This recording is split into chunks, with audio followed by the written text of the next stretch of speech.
All members, all members will please come to the floor. All members. Because the hour of convening haven't arrived, all members will please come to the floor and take their seats. Mr. Clerk, will you ring that bell?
We're going to have the morning roll call. Morning roll call. All members present will please vote green to signify their presence in the chamber. Mr. Clerk will unlock the machines.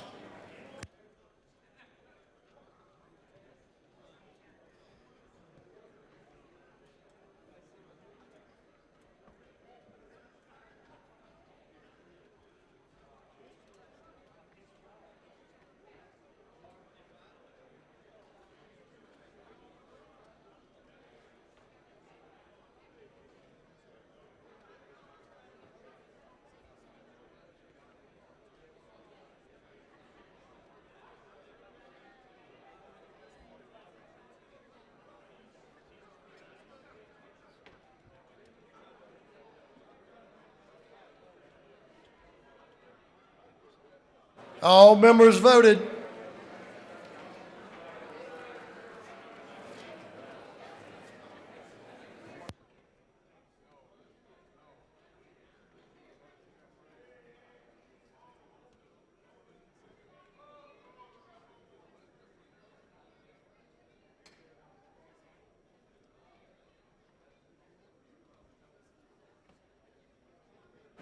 Have all members now voted?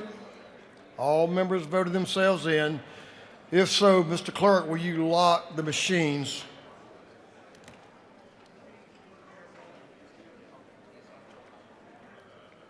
Doorkeepers, will you please close the doors and keep them closed?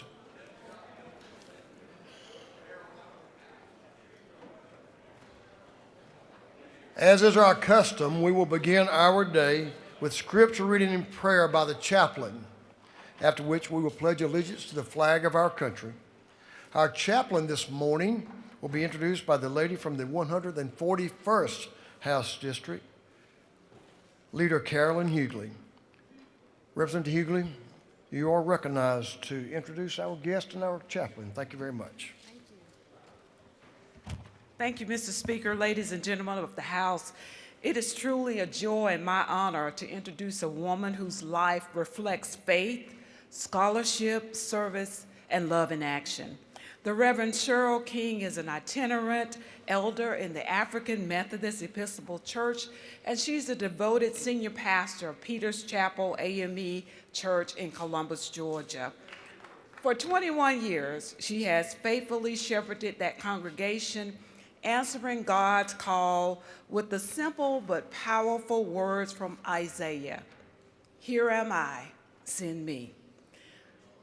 Reverend King, before devoting herself full-time to ministry, spent 30 years shaping minds as a professor at Darton College, now Albany State University. And even after her retirement, her passion for learning continued. She earned her Master's of Divinity from the International Theological Center, graduating with honors. But what makes Reverend King so special is not her titles or her accomplishments. It is her heart. Under her leadership, Peter's Chapel feeds the hungry, it supports veterans, it ministers to young men, it provides health education, and creates space for those living with dementia and chronic diseases to feel seen, supported, and loved.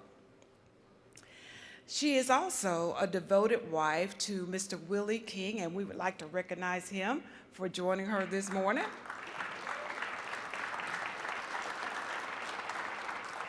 She's the proud mother of 8, a loving grandmother and great-grandmother. Reverend King leads with grace, wisdom, and quiet strength.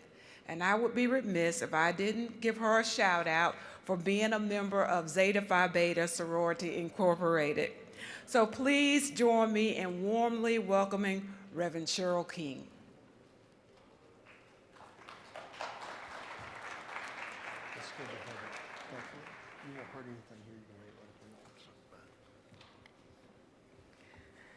Good morning. I greet you in the joy of Jesus. And I thank you, Representative Hughley, for that introduction. And thank you, Speaker Burns, for the invitation to come and share with you this morning. The passage I chose is Mark chapter 2, verses 1 through 12. And this passage exemplifies the concept of teamwork. First, Mark starts out by telling us about this man named Jesus. He tells us that Jesus leaves Galilee and comes back to Capernaum. When the people heard that Jesus was back in town, they came in crowds and filled the house where he was. There was no room in the house, not even outside the door. Everyone had shown up to see this man named Jesus, who then preaches the word to them. But then Mark tells us something else. He tells us about 4 men. These men, like everyone else, had heard about Jesus. And like everyone else, these 4 men come, but they come carrying a paralyzed man. The man couldn't get to Jesus by himself, but they cared enough to get together to do what was necessary in order to get the man to where Jesus is. And they knew it would not be easy. And it was not just a matter of getting the man there, but getting him there would involve the 4 of them working as a team in order to achieve their purpose in getting this man to Jesus. They had to collaborate, join forces. They had to team up. They had to coordinate. Each person had to be willing to do his part. And they had to communicate. They had to talk with one another, and they had to listen to one another. And just think, these 4 men had to decide to put their own personal interests aside, had to agree with one another, had to work with one another, had to talk and listen to one another. But look at what they had to do.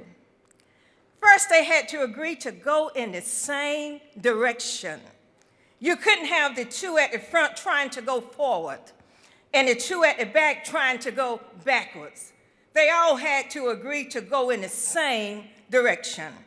No one is arguing about which direction to go. No one is arguing about who is right and who is wrong. They had to agree to go in the same direction. And they had to agree to walk at the same speed. They would not have been successful if one was walking slower or faster than the others. They all had to step the same, just like a soldier. Forward, march, half step, march, right step, march, left step, march. They had to all step at the same speed. And then they had to agree to go to the same place. One couldn't say, well, let's take him to the synagogue because that's where I heard where Jesus is. And the other one said, no, we need to go to Peter's house because that's where I heard where Jesus is. They had to agree as to the place where they were going. And then each man had to commit to carry his corner. It took the 4 of them doing their part in order to accomplish their goal. Each man had to be a team player. If one of them dropped his corner, they would not have been able to accomplish their goal. But then there's one other thing that's really important. When the 4 men arrived at the house where Jesus was, they encountered an obstacle, but they did not let that obstacle get in their way. When they couldn't get in the door because of the crowds, when they couldn't get through the windows because of the crowd, they didn't throw their hands up and decide to leave. So what did they do? These 4 climbed the stairs that were on the outside of the house, carried the man on the stretcher up those stairs, and tore through the roof. These 4 were determined to get their friend to Jesus, and they didn't care how it looked. They didn't care what the crowd thought. They didn't care what the crowd said. They just tore off the roof, lowered the mat right in front of Jesus. And as ones representing the people you have been elected to serve, like these 4, you must be willing to communicate with one another. You must be willing to coordinate sometimes with one another. You must be willing to collaborate with one another. And then sometimes, when you encounter an obstacle, you must be willing to tear the roof off of some things. You must be willing to step up and do what is right, regardless of what anyone else does, regardless of what anyone else says, regardless of what anyone else thinks, working as a team to get the job done. One of my favorite movies is Coach Carter, the true story of Ken Carter, who in 1999 became the head basketball coach for a high school in a poor city suburb. He was tough.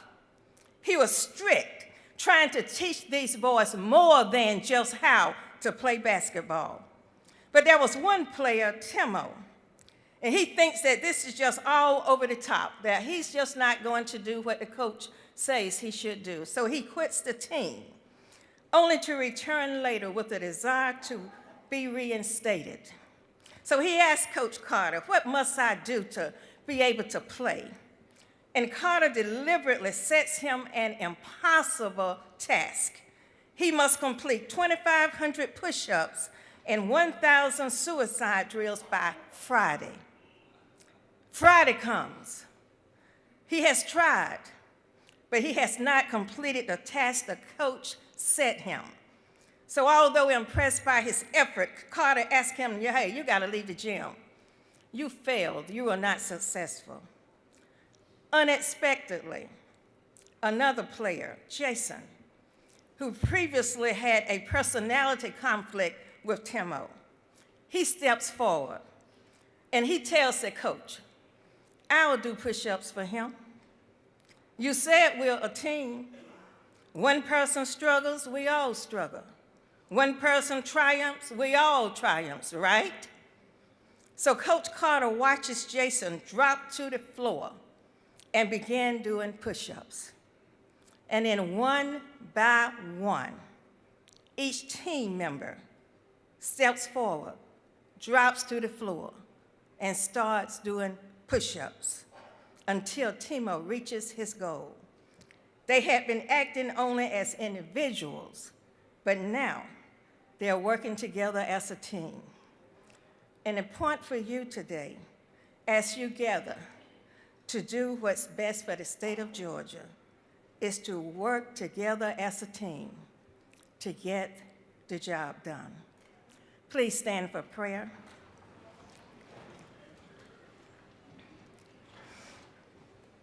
Let's bow our heads. Lord God, we thank you for these servant leaders who have come together in a spirit of teamwork to do what you have called them to do in representing your people. Bless them to keep that fire burning that gave them that initial desire to be a servant leader, to serve the people in the state of Georgia. Lord, be their GPS, directing and guiding them when they need to yield, when they need to stop, but most of all, when they need to go.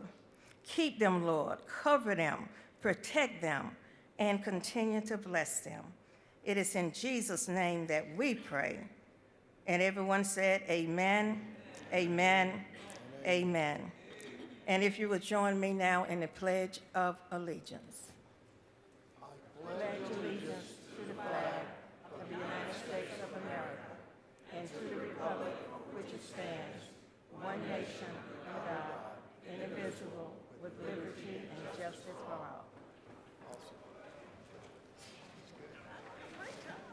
Preach it, girl.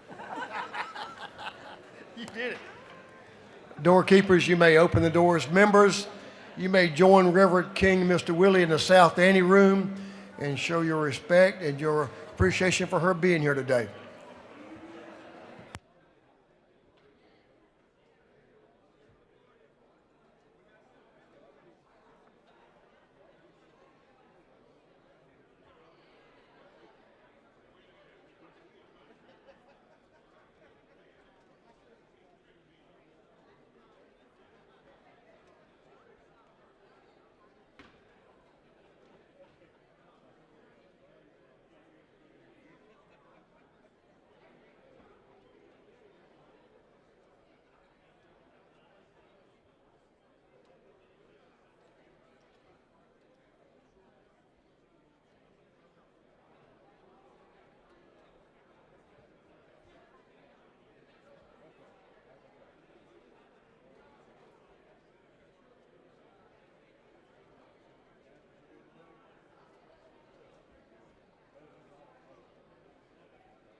Members, our doctor of the day today is brought to us by Representative Demetrius Douglas.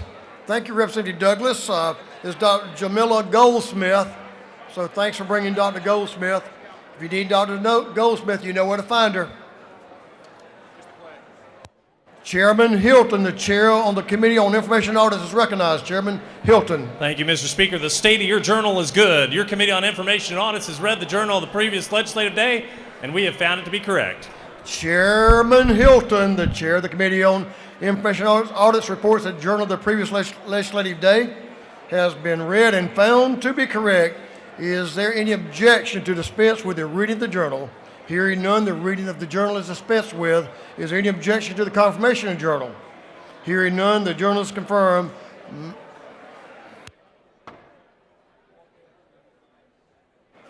Mr. Clerk will read the resolution establishing the order of business for the day.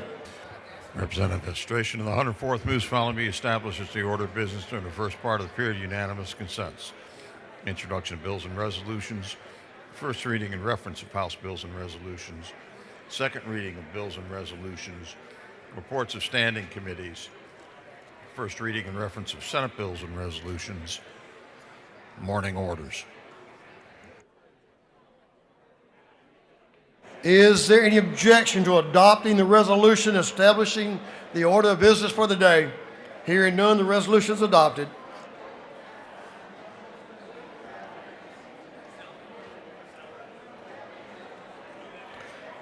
First reading of bills and resolutions. Mr. Clerk will read.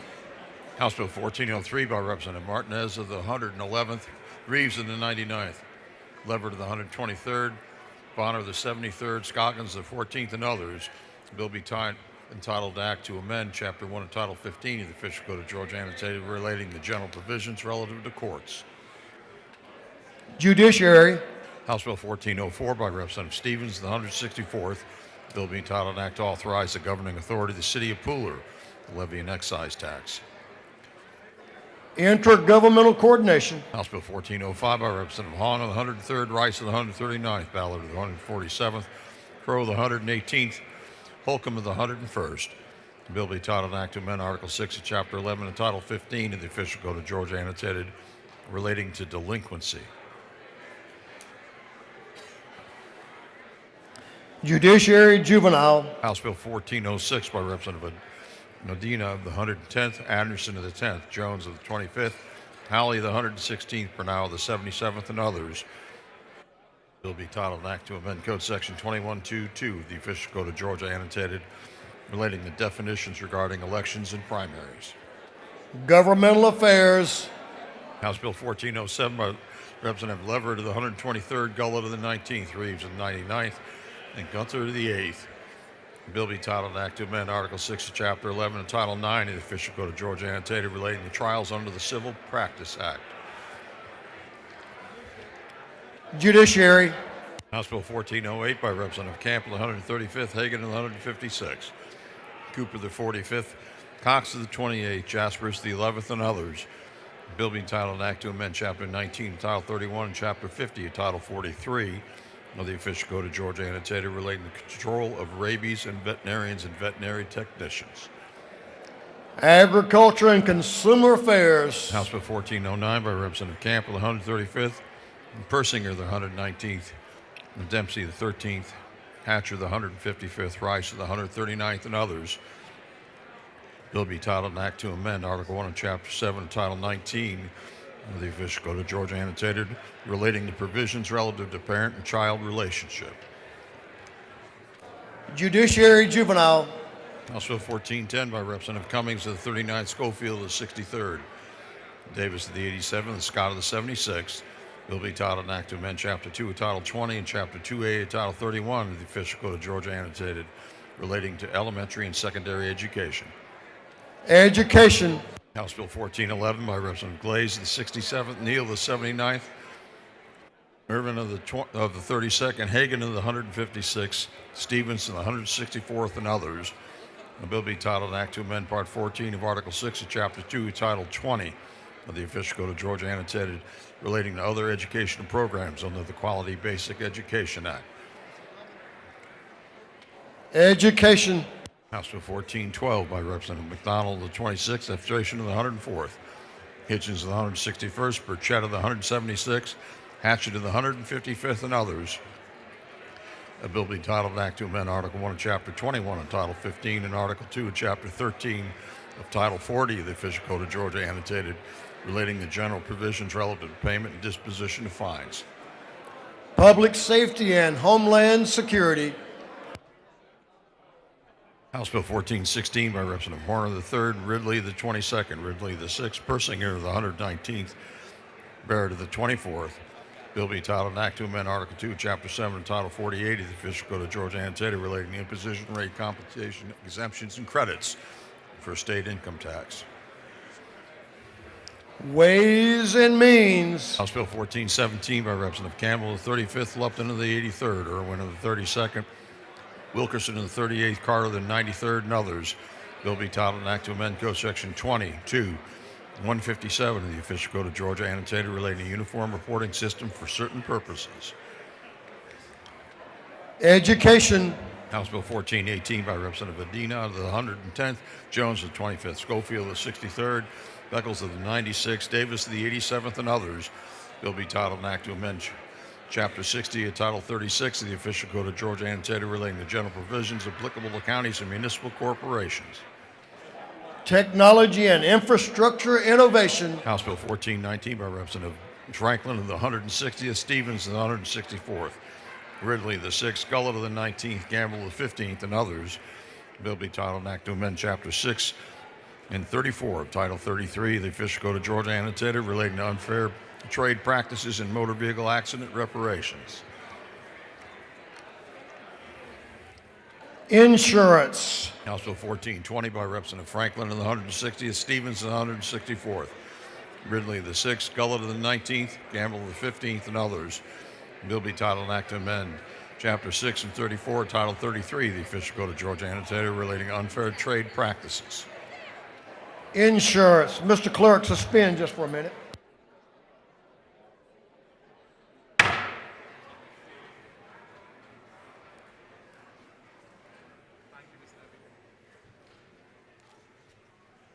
This cold weather's got us all charged up, so y'all, let's take it down a couple octaves so we can get these bills in the right committees. Mr. Clerk, proceed.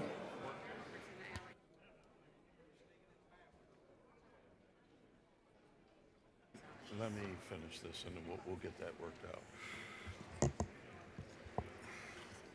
House Bill 1422 by Representative Gisler, the 121st, Clark, the 108th, Howell, the 50th, Bazemore, the 69th, Campbell, the 35th, and others. Bill to be titled an act to amend Article 1, Chapter 20, Title 45 of the official code of Georgia Annotated relating to general provisions regarding personnel administration. Public and Community Health. Back and do 21. I missed 1421. House Bill 1421 by Representative Franklin in the 160th, Stevens in the 164th, Ridley the 6th, Gull the 19th, Gamble the 15th, and others. Bill will be titled an act to amend Chapter 6 and 34, Title 33 of the official code of Georgia Annotated relating to unfair trade practices and motor vehicle accident reparations. Insurance. House, a resolution 1427 by Representative Saints of the 180th, Hitchens the 161st, Willis the 55th, Deloach of the 167th, and Townsend of the 179th. A resolution urging Congress. Special rules. Senate Bill 398 by Senator Hatchett of the 50th, Anna DeVarde of the 31st, Strickland of the 42nd, Robertson of the 29th, Bearden of the 30th, and others. Bill be titled an act to amend Part 1 of Article 3 of Chapter 11 and Title 16 of the official code of Georgia Annotated relating to wiretapping, eavesdropping, and surveillance. Judiciary non-civil. Senate Bill 409 by Senator Walker of the 20th, Harbin of the 16th, Robertson of the 29th, Kirkpatrick of the 32nd, Harbison of the 15th, and others. Bill be titled an act to amend Chapter 9 and Title 33 of the official code of Georgia Annotated relating to regulation of rates.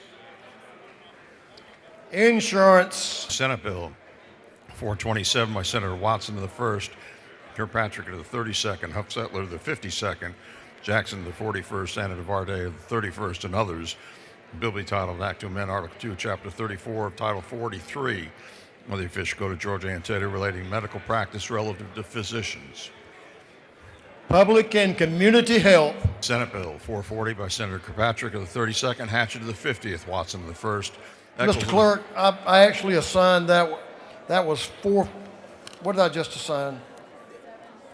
That should have been in health. That bill goes to health. I apologize. Senate Bill 440 by Senator Kirkpatrick of the 32nd, Hatchett of the 50th, Watson of the 1st, Eccles of the 49th, Brass of the 6th.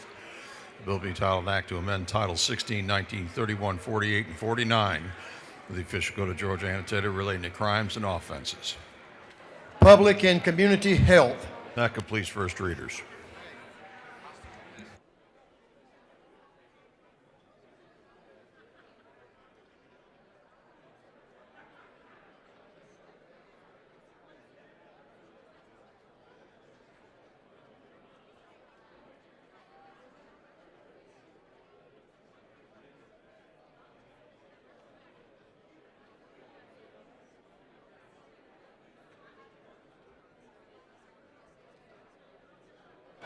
Second reading of bills and resolutions. Mr. Clerk will read. House Bill 1384 by Representative Scoggins of the 14th, Abstraction of the 104th, Burchett of the 176th, Kelly of the 16th, Cannon of the 172nd, and others. A bill relating to powers relating to administration of government. House Bill 1385 by Representative Chastain of the 7th, Lumsden of the 12th, Cox of the 28th, Barrett of the 24th, Gunter of the 8th, and others. A bill relating to building and housing and fire protection and safety. House Bill 1386 by Representative Dawson of the 65th, Barry of the 56th, Jones of the 60th, Glaze of the 67th, McQueen of the 61st, and others. A bill relating to development authorities. House Bill 1387 by Representative Gullett of the 19th, Montana of the 17th, Thomas of the 21st. A bill relating to property tax exemptions and deferral. House Bill 1388 by Representative Sanchez of the 117th, Washburn of the 144th, Ridley of the 22nd, Mitchell of the 88th, Cameron of the 1st. A bill relating to state building, plumbing, and electrical codes. House Bill 1389 by Representative Sanchez of the 117th, Mitchell of the 88th, Gilliard of the 162nd, Fry of the 122nd, Burnell of the 77th, and others. A bill relating to dispossessory proceedings. House Bill 1390 by Representative Willis of the 55th, Schofield of the 63rd, McQueen of the 61st, Barry of the 56th, Holland of the 54th, and others. A bill relating to reckless stunt driving. House Bill 1391 by Representative Fleming of the 114th, Hitchens of the 161st, Crow of the 118th, Lumsden of the 12th, Mathiek of the 82nd, and others. A bill relating to license plates promoting or supporting certain agencies, funds, or nonprofit corporations.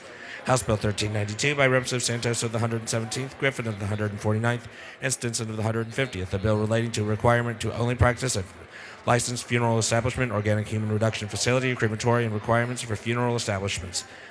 House Bill 1395 by Representative Mathis of the 133rd, Crow of the 118th, Washburn of the 144th, Barrett of the 24th, Powell of the 33rd, and others. A bill relating to driver's licenses. House Bill 1396 by Representative Estration of the 104th and Jones of the 25th. A bill relating to general provisions relative to the Department of Community Affairs. House Bill 1397 by Representative Cooper of the 45th, Fry of the 122nd, Reeves of the 99th, Hagan of the 156th, Roberts of the 52nd. A bill relating to investigating sexual assault. House Bill 1398 by Representative Cooper of the 45th, Franklin of the 160th, Fry of the 122nd, Hagan of the 156th, Carpenter of the 4th, and others. A bill relating to arrest by law enforcement officers. House Bill 1399 by Representative Gilliard of the 162nd, Tran of the 80th, and Dania of the 110th. A bill relating to selling and other trade practices. House Bill 1400 by Representative Gilliard of the 162nd, Tran of the 80th, Adenia of the 110th. A bill relating to selling and other trade practices. House Bill 1401 by Representative Gisler of the 121st, Tran of the 80th, Sanchez of the 42nd, Bell of the 75th, Park of the 107th, and others. A bill relating to general provisions regarding the Department of Public Health.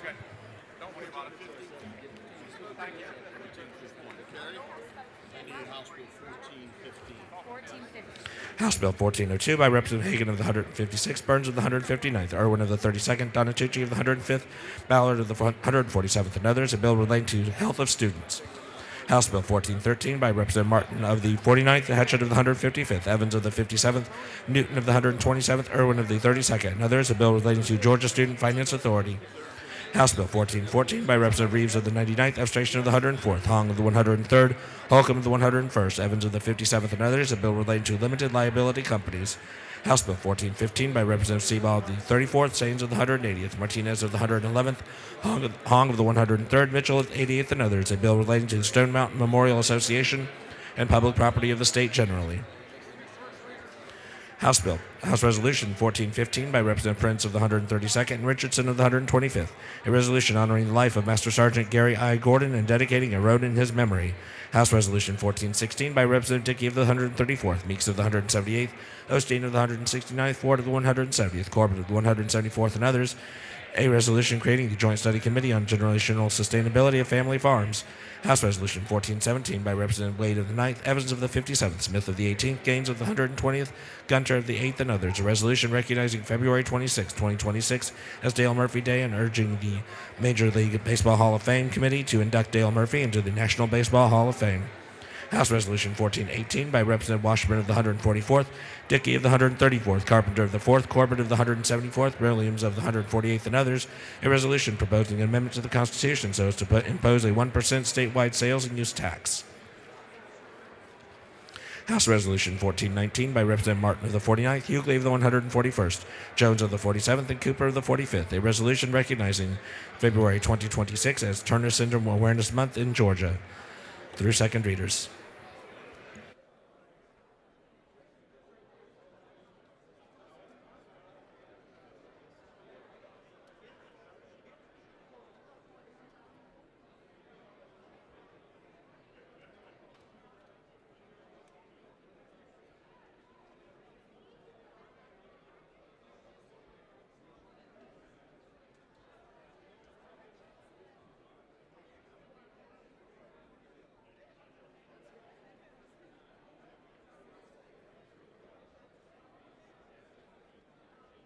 Reports of standing committees, Mr. Clerk will read. Representative Robert Dickey, the 134th District Chairman of the Committee on Agriculture and Consumer Affairs, has submitted the following report. Mr. Speaker, your Committee on Agriculture and Consumer Affairs has had under its consideration the following bills of the House. Has instructed me to report same back to the House with the following recommendations. House Bill 158 do pass by substitute. House Bill 1195 do pass by substitute. House Bill 1201 do pass. House Bill 1224 do pass by substitute. House Bill 1301 do pass by substitute. Respectfully submitted, Representative Robert Dickey, the 134th District Chairman. Representative Victor Anderson, the 10th District Chairman of the Committee on Governmental Affairs, submitted the following report. Mr. Speaker, your Committee on Governmental Affairs has had under its consideration following bills and resolution of the House. Has instructed me to report same back to the House the following recommendations. House Bill 1362 do pass by committee substitute. House Bill 1396 do pass. House Resolution 1348 do pass. Respectfully submitted, Representative Victor Anderson of the 10th District Chairman. Representative Hawkins, the 27th District Chairman on Committee on Health, submitted the following report. Mr. Speaker, your Committee on Health has had under its consideration the following bills of the House and instructed me to report same back to the House with the following recommendations. House Bill 1295 do pass by substitute. House Bill 1275 do pass by substitute. House Bill 1292 do pass. House Bill 326 do pass by substitute. House Bill 1122 do pass by substitute. House Bill 1278 do pass. House Bill 1374 do pass. House Bill 1236 do pass. House Bill 1138 do pass by substitute. Respectfully submitted, Representative Hawkins, the 27th District Chairman. Representative Chuck Martin of the 49th District, Chairman of the Committee on Higher Education, submitted the following report. Mr. Speaker, your Committee on Higher Education has had under its consideration the following bill of the House. Has instructed me to report same back to the House with the following recommendations. House Bill 1293 do pass by committee substitute. Respectfully submitted, Representative Chuck Martin of the 49th District, Chairman. Representative Lumsden of the 12th District, Chairman of the Committee on Insurance, submitted the following report. Mr. Speaker, your Committee on Insurance has had under its consideration the following bills of the House and instructed me to report the same back to the House with the following recommendations. House Bill 961 do pass by committee substitute. House Bill 1058 do pass by committee substitute. House Bill 1198 do pass. Respectfully submitted, Representative Lumsden of the 12th District, Chairman. Representative Gunner of the 8th District, Chairman of the Committee on Judiciary, submitted the following report. Mr. Speaker, your Committee on Judiciary has had under its consideration the following bills of the House. Has instructed me to report the same back to the House with the following recommendations. House Bill 688 do pass. House Bill 1221 do pass by committee substitute. House Bill 1348 do pass by committee substitute. House Bill 1364 do pass. House Bill 1365 do pass. Respectfully submitted, Representative Gunner of the 8th District, Chairman. Representative Camp of the 135th District, Chairman of the Committee on Judiciary Juvenile, submitted the following report. Mr. Speaker, your Committee on Judiciary Juvenile has had under its consideration the following bills of the House and Senate. Has instructed me to report same back to the House the following recommendations. House Bill 1283 do pass by substitute. Senate Bill 383 do pass. Respectfully submitted, Representative Camp of the 135th District, Chairman. Representative John Corbett of the 174th District, Chairman of the Committee on Motor Vehicles, submitted the following report. Mr. Speaker, your Committee on Motor Vehicles has had under its consideration the following bills of the House and Senate. Has instructed me to report same back to the House with following recommendations. House Bill 461 do pass by substitute. House Bill 1391 do pass. Senate Bill 160 do pass by substitute. Respectfully submitted, Representative John Corbett of the 174th District, Chairman. Representative Smith of the 18th District, Chairman on the Committee on Judiciary Non-Civil, submitted the following report. Mr. Speaker, your Committee on Judiciary Non-Civil has had under its consideration the following bills of the House. Has instructed me to report same back to the House with the following recommendations. House Bill 1196 do pass by substitute. House Bill 1329 do pass. House Bill 1324 do pass. House Bill 1290 do pass. House Bill 1076 do pass. House Bill 421 do pass by substitute. House Bill 626 do pass by substitute. House Bill 1390 do pass by substitute. House Bill 1303 do pass by substitute. Respectfully submitted, Representative Smith of the 18th District, Chairman. Representative Alan Powell, 33rd District, Chairman on Committee on Regulated Industries, submitted the following report. Mr. Speaker, your Committee on Regulated Industries has had under its consideration the following bills and resolutions of the House and Senate. Is instructed me to report same back to the House with the following recommendations. House Bill 892 to pass by committee substitute. House Bill 1197 do pass. House Bill 1254 do pass by committee substitute. House Bill 1305 do pass by committee substitute. House Bill 1392 do pass by committee substitute. House Resolution 752 do pass by committee substitute. House Resolution 952 do pass by committee substitute. Senate Bill 146 do pass. Senate Bill 239 do pass by committee substitute. Respectfully submitted. Alan Powell of the 33rd District, Chairman.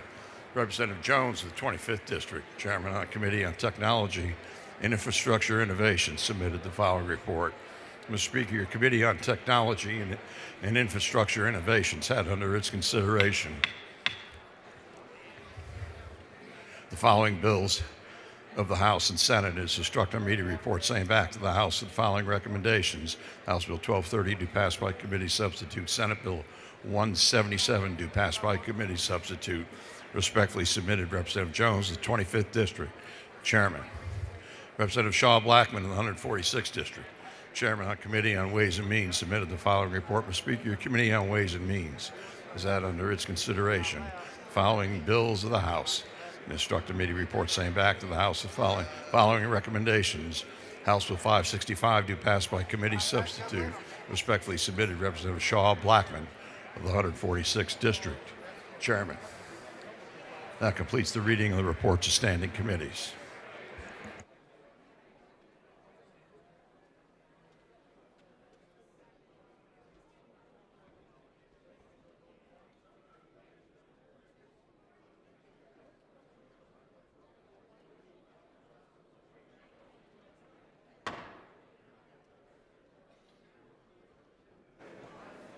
Members, if you'll come to your desk, come to the floor. We have, we're going to move on to morning orders. But I want your attention first. We have a special invite resolution. We have an invite resolution.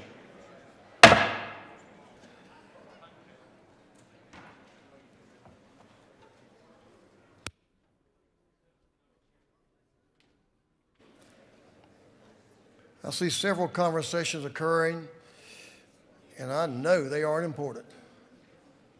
But if you have one that is important, please take it to the anteroom so other members may give attention to the lady that's about to be in the well, and then those that will be presenting some morning orders shortly. Thank you, members. Mr. Clerk, will you read the caption of House Resolution 1176, 1176? House Resolution 1176 by Representative Osteen of the 169th, Dickey the 134th, Meeks of the 178th, Corbett of the 174th, and Huddleston of the 72nd. A resolution commending the Georgia Future Farmers of America Association and recognizing February 24th, 2026 as Future Farmers of America Day at the state capitol. Representative Angie Osteen from down in South Georgia is recognized to speak to House Resolution 1176. The lady is recognized. Thank you, Mr. Speaker. As everybody can tell on their desk that Chairman Stephen Meeks left, it's FFA Day at the Capitol. At this time, I'd like to ask all of the FFA students that are in those wonderful blue and gold jackets, y'all please stand up. Y'all, yes, please give them a round of applause. Welcome to the Capitol. We're glad to have you here today. Thank you. Y'all may be seated. Mr. Speaker, it is an honor to welcome these exceptional young leaders in agriculture to Georgia FFA Day at the Capitol. There's something special about seeing these blue and gold jackets gathered beneath the gold dome. It's only fitting that Georgia FFA stands under the very symbol of our state's leadership.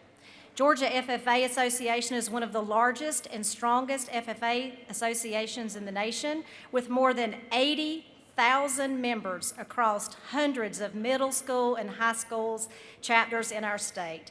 These students embody the knowledge and resilience to lead agriculture, our state's #1 industry, into the future, which currently contributes over $80 billion annually to our state's economy. Each year, Georgia FFA members log thousands of community service hours, compete in nationally recognized events, and consistently rank among the state's top associations at the National FFA Convention in Indianapolis. They are scientists, farmers, business owners, educators, policymakers, and public speakers in the making. And today, they are here to see firsthand how leadership and service come together in action at our state capitol. Thank you, Georgia FFA, for demonstrating the motto, learning to do, doing to learn, earning to live, living to serve. Those 12 words reflect exactly why these students are here today. I'm going to be joined in just a second by our state president, Ramaya Stevens, but one moment of personal pride. Caitlin Marchett, come up here.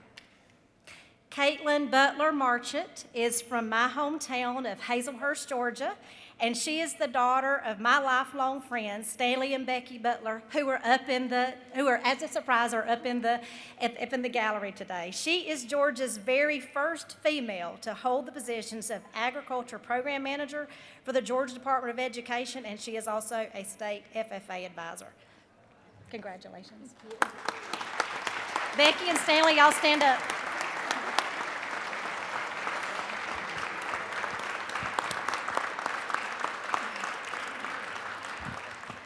Good morning. It is truly an honor to be here today for FFA Day at the Capitol. Alongside me today are 3 state vice presidents. We have Leighton Morris from Morgan County. We have Quinn Penley from Clark Central, and we have Anna Grace Hunter from Moultrie. Today, we are so honored to be here with the leaders who truly emphasize the legacy that agricultural education is able to have. On behalf of the 300 FFA members and advisors here for FFA Day at the Capitol and the 80,000 FFA members across our state, thank you for your commitment and your support of agricultural education. At the end of the day, it is so important for every student to know where their food comes from, where the shelter over their head and the clothing on their back is from. And because of you all, we are allowed to grow as leaders, build communities, and strengthen agriculture. So thank you so much.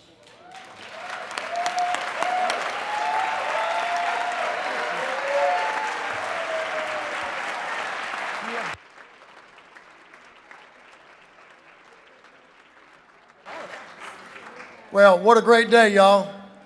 I was with them. They were here early this morning down at the depot, and they know about working early in the morning and late at night. So they get it done for their schools and for their communities. They have chapters in urban Georgia, big city Georgias, country Georgias, all bringing the values that comes along with the agricultural community. So thank you. Congratulations and special congratulations to you, and your parents are here as well. So Husband and children are up. husband and children, the whole family affair. Good to have y'all. I know y'all are proud as we are. So let's give them one more round of applause, y'all.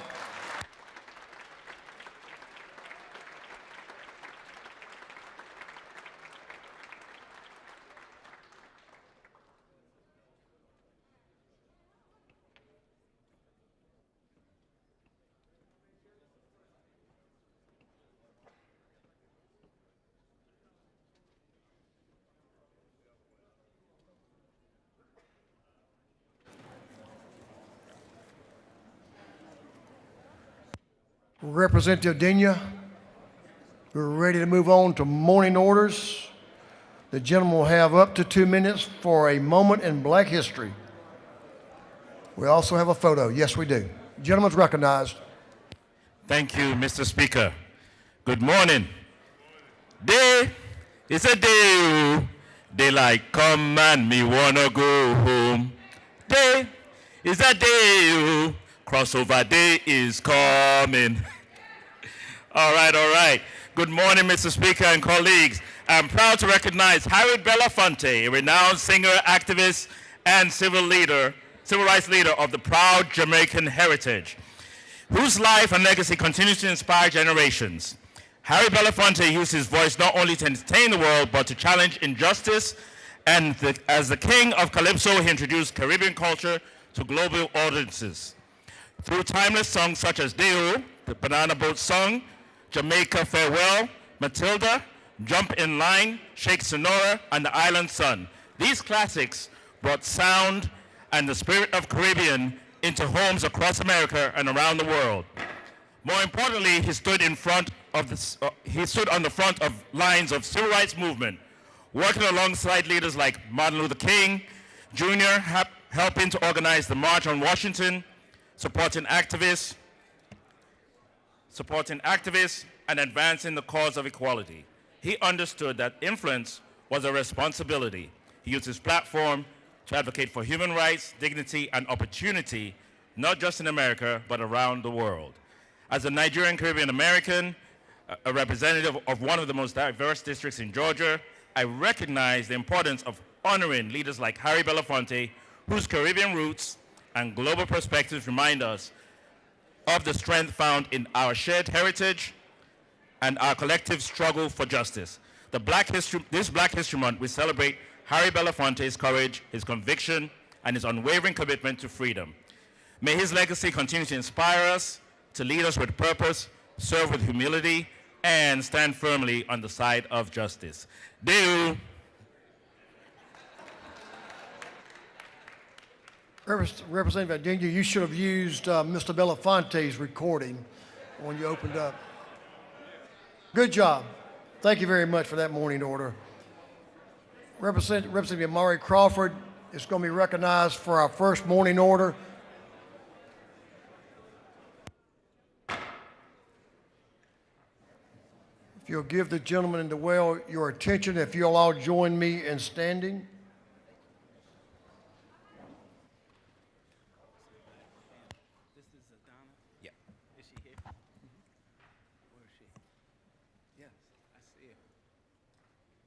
Thank you, Mr. Speaker. Friends, I'm standing before you today to honor someone that's very important in DeKalb County. I have not been to everyone's district in this state house, but I know we all have one thing in common, and that is each of us has that one person that's that political connector.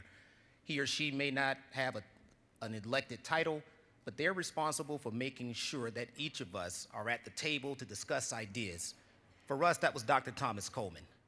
Thomas Coleman didn't care whether or not you were on the left, the right, liberal, conservative. He cared about sitting at the table, discussing ideas, because he understood that in order for us to move this state forward, we need to do that.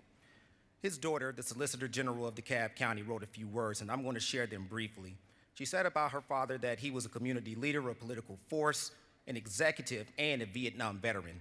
He had a rare gift that he can walk inside any room and make people feel heard, valued, and respected. He knew politics, but he never forgot people, which is why he believed strongly in the ability to resolve issues coming together, and you can do so over a meal. He believed in us as a team versus me individually. His legacy will live on. It is tough to replace somebody like that in DeKalb County. And Mr. Speaker, I want to make sure before we take a moment of silence to recognize his daughter, our DeKalb County Solicitor General, Donna Coleman Stribling.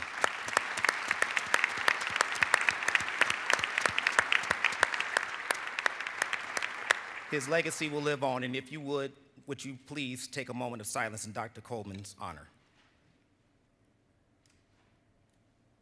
Thank you, Mr. Speaker, and friends, I yield the well.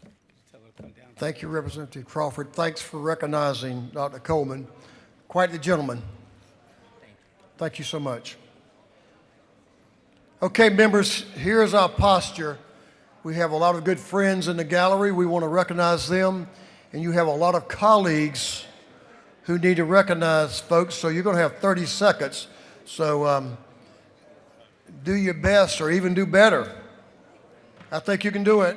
We'll start. We'll see how Representative Bill Werkeiser is recognized for a morning order. Representative Jasmine Clark, you're on deck. Thank you, Mr. Speaker. As Angie alluded to, we've got Caitlin Marchant's family here. we've got a resolution we'd like to present to them if they could make their way over to the gallery. Her resume is quite impressive.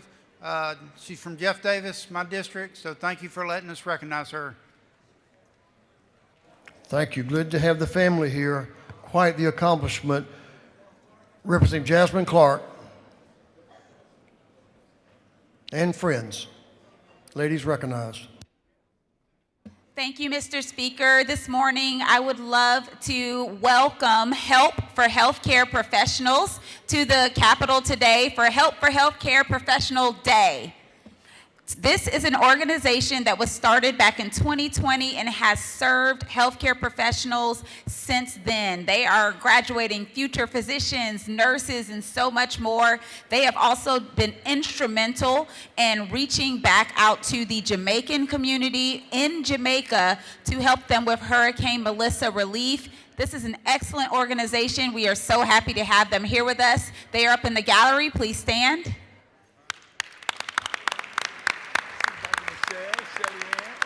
Thank you so much for your continued advocacy and service to the community and to healthcare professionals. Thank you, Mr. Speaker. Thank you. Always glad to have our healthcare professionals. Thank you for what you all do.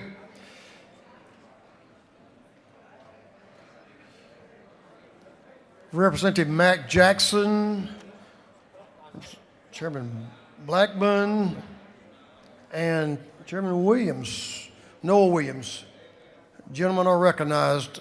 Representative Glaze, you're on deck. Thank you, Mr. Speaker, fellow members. We are very excited and honored to have with us today on their 60th anniversary this year of the 1966 Perry High School basketball championship team. And I believe along with a very important part of that group, a couple of the cheerleaders as well. Would y'all please stand and let us honor you and thank you and welcome you to the People's House this morning.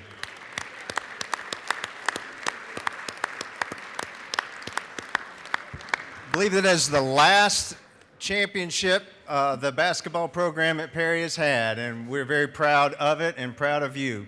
Thank you for being here today. I know we're going to have them down to have a few pictures here in the Annie Room upcoming. So good to be with you. Something you never forget, do you? Awesome. Thank you all for being here.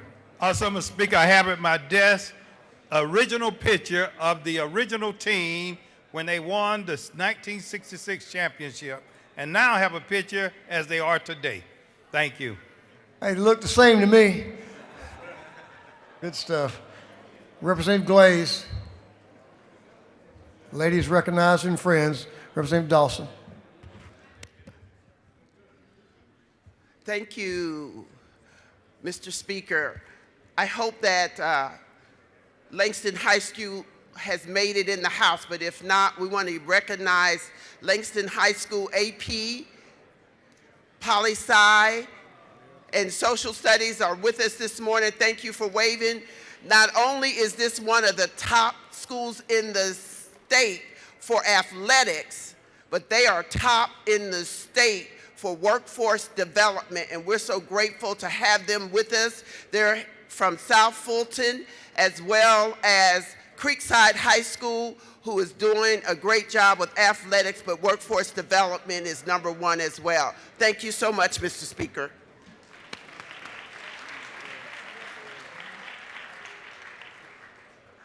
Lydia Hughley, are you ready? The lady is recognized, Lydia Hughley. And you have some friends. I see Representative Reese, Representative Buckner, join the leader for her morning order. Ladies recognized. Thank you, Mr. Speaker, ladies and gentlemen of the House. We have with us a group of students from Reese Road Learning Academy. They are the Reese Road Roadrunners, and these young people are learning the values of leadership. So we would like for them to stand, and you all greet them this morning, all the way from Columbus.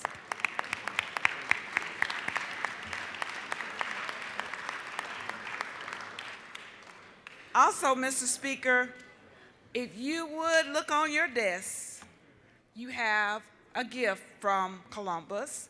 It's a coaster. We hope that you will use it and put it in a conspicuous place in your office. Thank you so much. We yield the well. I will. I looked at it this morning. It's beautiful. Thanks for that. We appreciate it. Thanks to Columbus.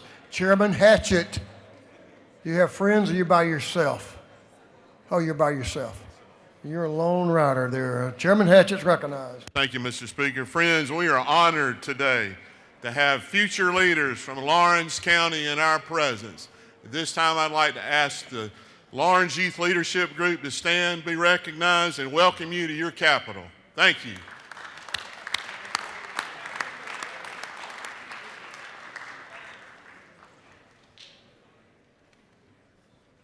Chair Lady Cooper is recognized for a morning order. Y'all are doing good. Keep rolling. Ladies recognized. Thank you, Mr. Speaker. I rise today to recognize the Georgia Trauma Foundation and the vital role it plays in strengthening trauma care across our state.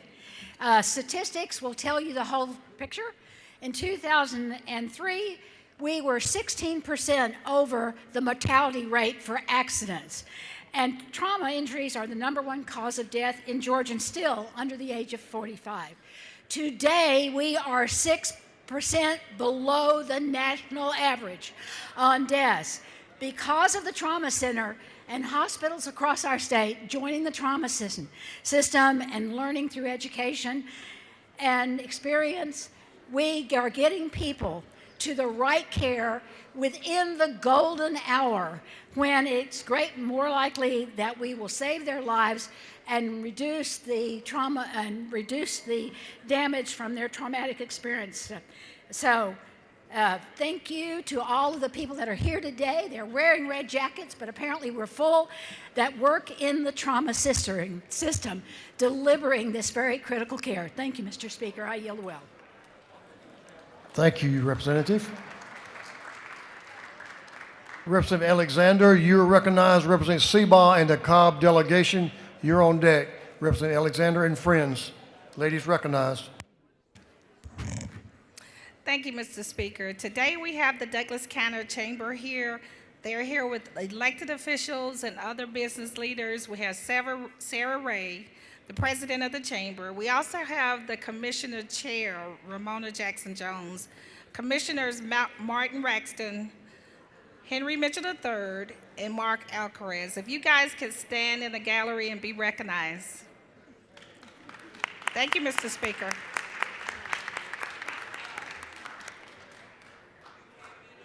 Representative Seabaugh and the Cobb delegation, give them a second and then the gentleman will be recognized.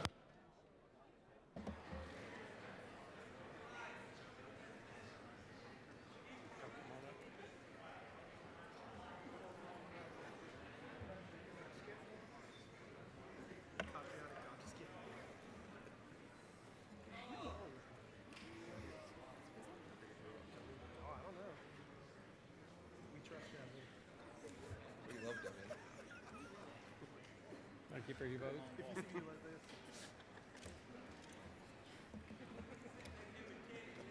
Gentleman's recognized. Thank you, Mr. Speaker, members of the House. Today I am honored to welcome leaders from Cobb County, leaders who help drive one of our most important economic centers in our state. It is home to major employers like the Home Depot, Lockheed Martin, Racetrack, and Metro Atlanta Ambulance Service. Companies that create opportunity, companies that strengthen Georgia's economy, and companies that invest in our future. Cobb is also home to some of our state's world-class destinations, including the Atlanta Braves and the Battery Atlanta, the Cobb Convention Center, and Cobb Energy Performing Arts Center. It is home to Kennesaw State University, Chattahoochee Technical College, Highlands College, and Life University. These institutions drive tourism, they provide education, and are preparing the next generation of Georgia's workforce. The Chamber's Government Affairs Committee plays a vital role by connecting the business community with this body, helping to ensure that Cobb County and all of Georgia remains the best place to work, live, and to do business. Please join me, colleagues, in welcoming the Cobb Chamber of Commerce Government Affairs Committee to our state capitol. Will you please stand? Thank you, Mr. Speaker.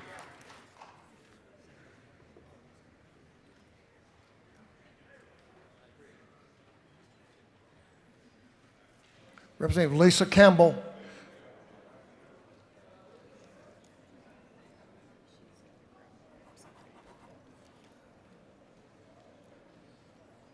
And friends.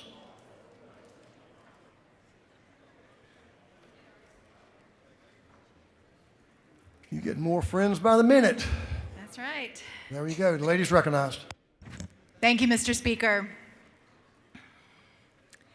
Today, I invite all members in this House, both sides of the aisle, who believe in equal rights for women, to join me here in the well. Today, we celebrate the advancement of equal rights for American women, and we continue to urge to secure equal rights under the law. Did you know that in Georgia and across the United States, unfortunately, women do not enjoy equal rights protection under the law? The last time this question was posed to the General Assembly was 1982. I'm wearing a sash to emphasize the 100 years of work that we have been urging for the ratification of the ERA. Today, we are joined by many in spirit and in person, including Triana Arnold James, President, Georgia Chapter of the National Organization of Women, Sharon Hill, the National Organization for Women, Nicola Hines, the President of the League of Women Voters of Georgia, Han Pham, Executive Director of her term, and equal rights advocates from across the state. We invite all legislators to help us and take the step of signing on to the ERA, an affirmation for justice for all. I dedicate this morning's order to my mother, Gail, who chose equal. Thank you all. Let's stand and give a moment of recognition to our ERA advocates in the gallery.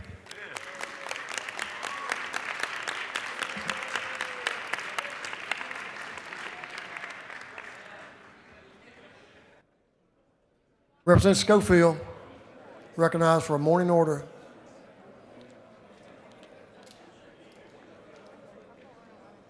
And friends, yes. No friends. Wait a minute, are y'all with, no? No Ladies suspend. No friends. Now the ladies recognized. Okay. All right, thank you, Mr. Speaker. Thank you, Mr. Speaker. Members of the House, I rise and recognize to the Capitol today one of the best JROTC groups in the state of Georgia. I'm on red already? And that is from South Atlanta High School, the JROTC, under the leadership of Principal Philip Brazil Jr. and Captain Maurice Brown, and my junior legislative ambassador, Zanaya Hall. Thank y'all for being at the Capitol People's House. I'm so proud of you. I yelled well. Thank you, ma'am. Chairman Chokas, you in the building? Yes, he is. Chairman Chokas is recognized for a morning order. You collapse it. Yes, sir. You don't get 30 seconds for each one. Thank you, Mr. Speaker. It is my pleasure to welcome the Webster County Middle High School FFA class. They are accompanied by Sarah Lynn Fleming, the agricultural teacher, James McCullough, who's a principal, Joseph White, and Pamela Aldridge. So if my FFA students from Webster County could stand. If y'all are here, there, stand up. Thank you. Go Bobcats. All right. We also have the America Sumter County Chamber and other community leaders here. I don't know if they're in the gallery, but they are at the Capitol. I want to recognize them.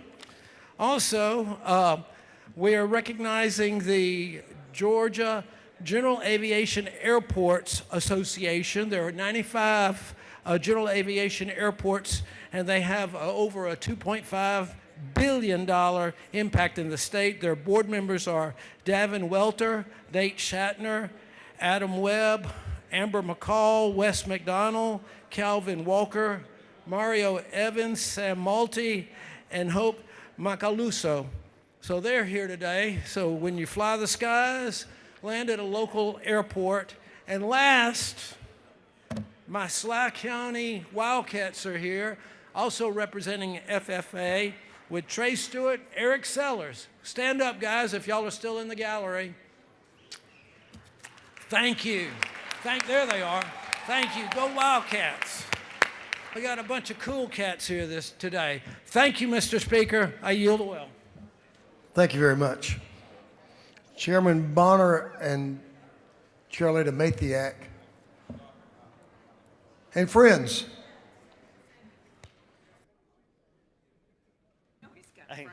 Hey, good morning. Thank you, And Mr. Representative Bazemore. Good morning. Thank you, Mr. Speaker. We rise to recognize members of the Peachtree City Rotary Club that are visiting with us today. That club was organized in 1967. It's the oldest service organization in Fayette County, and they have over 150 members that are active members of our community there in Peachtree City. And so if y'all could stand, that we could recognize y'all. Thanks so much. Yay!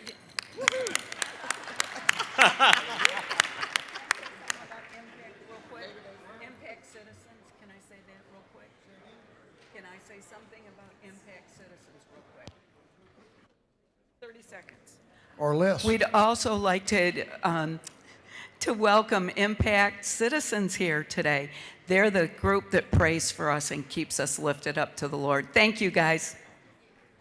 Thank you, Mr. Speaker. We certainly need to recognize them. Thank you for your prayers. Representative Bernal. I'll give the lady some space. She's going to bring some friends. Ladies recognized. Thank you, Mr. Speaker. Today we are here to recognize and commend Deetra Poindexter on being named the Georgia Association of Conservation Districts 2025 Supervisor of the Year. And she's right up here in the gallery. Would you all stand and congratulate her? Thank you, Mr. Speaker. Thank you, Representative Bernal. Thank you for your work. Very important. Thanks for what you're doing.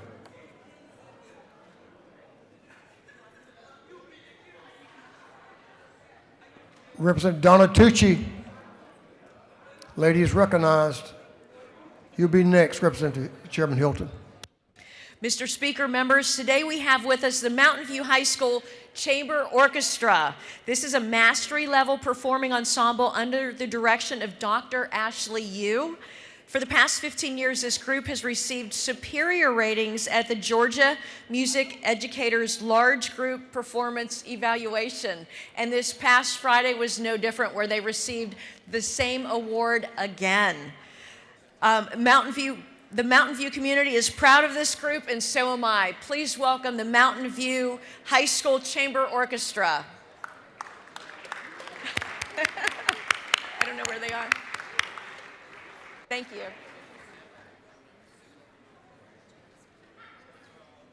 Chairman Hilton's recognized for a morning order. Thank you, Mr. Speaker. It is fitting on Education Day. We have some of the brightest students in our state with us. These kids can read, write, and do arithmetic. Please join me in welcoming the third grade class from Mount Pisgah. Mount Pisgah Patriots, would you guys please stand up and be recognized? Hey.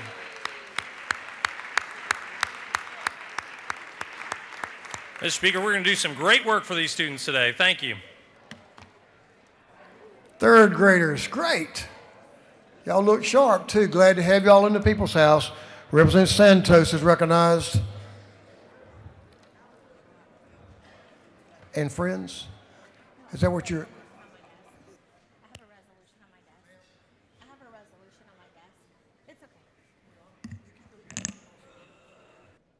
Representative Al Williams and Chairman Hitchens recognized for a morning order.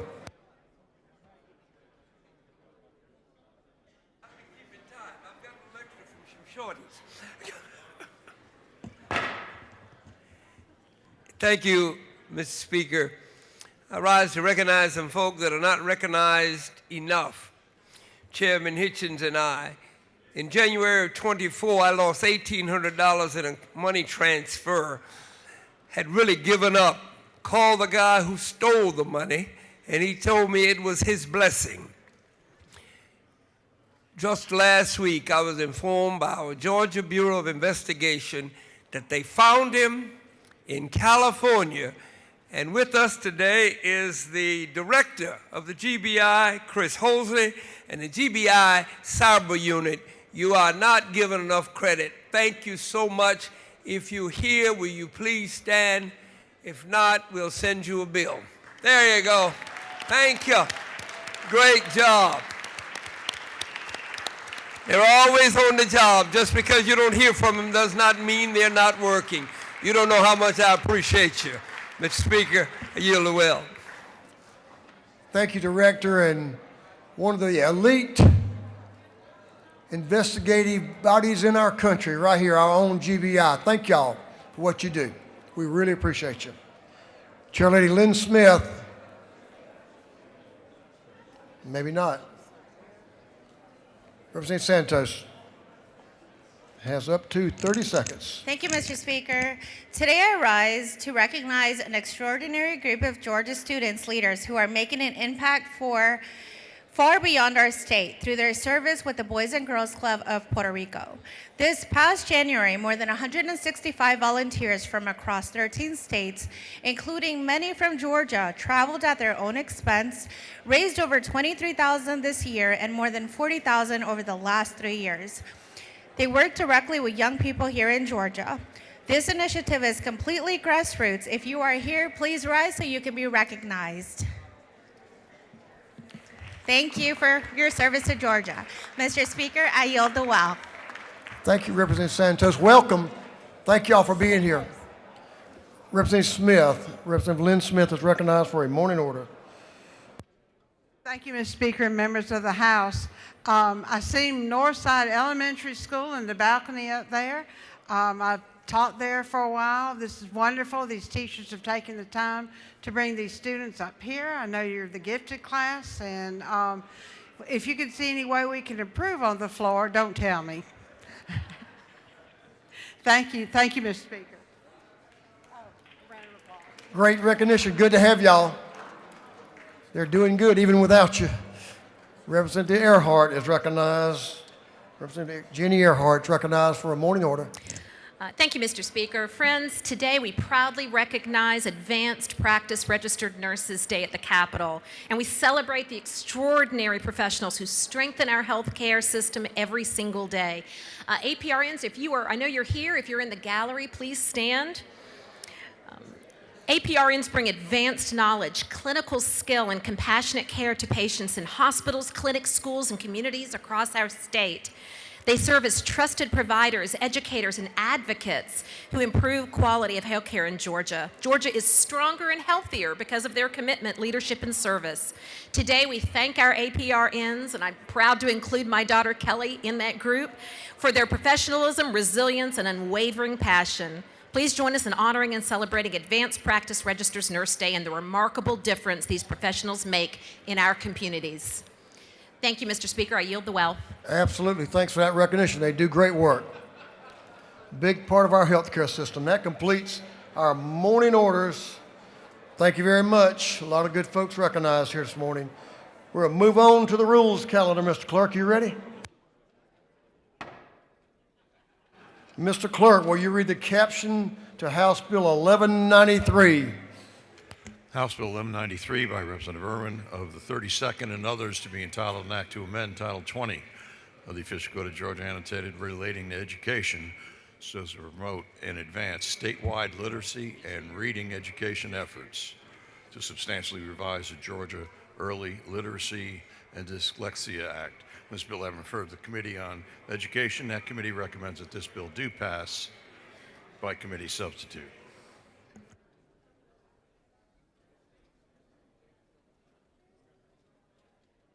Members, I'll ask you to stay close to the floor this morning. We have a number of important bills that we'll be taking up this morning, and I'm sure you all are interested.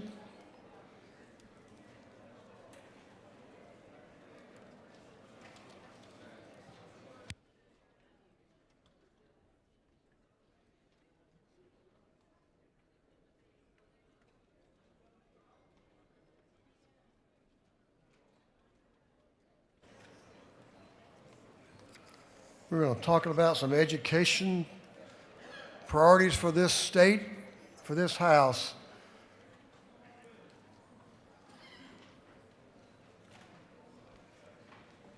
And we're going to get started here in just a moment. I'm almost ready. Getting closer by the minute.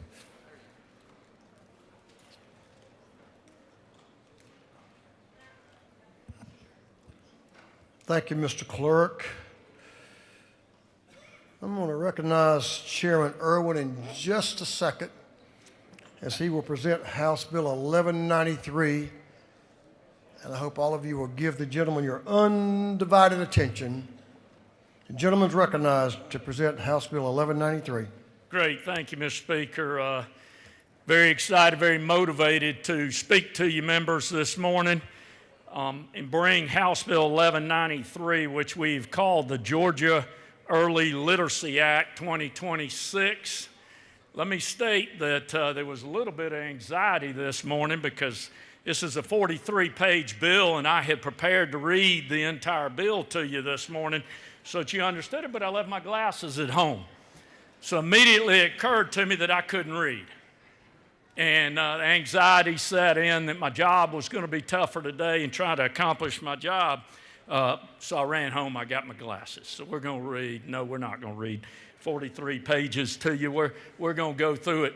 But let me run off script just for a second to tell you that I think this effort, there's been a team and a group of people, not only from this chamber, but the chamber across the hall from us here, and they have worked for years trying to create a pivot in learning that we need to happen. And that would be towards literacy, and that's reading by third grade for our students. It's something that I think will be game-changing for this state. I want you to imagine today yourself if you could not read. Spend a moment trying to do your job, what we do, and I have looked around the room this morning, and I've looked at all of you, whether it's a computer, your phone, or a piece of paper, everybody in this room is reading. Everybody is accomplishing their job using reading. Now, what I will tell you is storytelling is natural to us. Reading is not natural to you and your brain. It's a skill you acquire. And believe it or not, if you don't remember being taught to read, it's a difficult skill not only for you to learn, but it's a difficult skill for a teacher to accomplish, to give to you, and for you to carry on. Now what I want you to do is listen to somebody who has been in schools for over 3 decades. And as a high school principal, I remember walking through the high school and talking to students about their day and what they were doing. And not once did a student that could read well tell me school was hard. Conversely, to a student that could not read on grade level or did not read well, they always told me school was hard. What I will say to you is the students that read well would tell me, school's boring. This is easy. I'm not challenged. The other end, students that didn't read well, they said, Mr. Irwin, I don't feel like I fit. I'm not getting the job done. I'm afraid. I'm embarrassed. With that, I would tell you, I want you to imagine what our schools would look like if we could all read on grade level. Take a moment and think about that. The things that we would not have to do or the things that we could accomplish if all the students sitting in the class in 3rd grade could read on grade level with what we're asking them at their job. Much like what's happening with you today sitting here at your job. And that's reading on whatever the administrative level you need to be a representative and accomplishing the work that you need to on these bills. I'll tell you that reading is fundamental to learning. All subjects require reading. So we've got to set that base. That's what this bill does.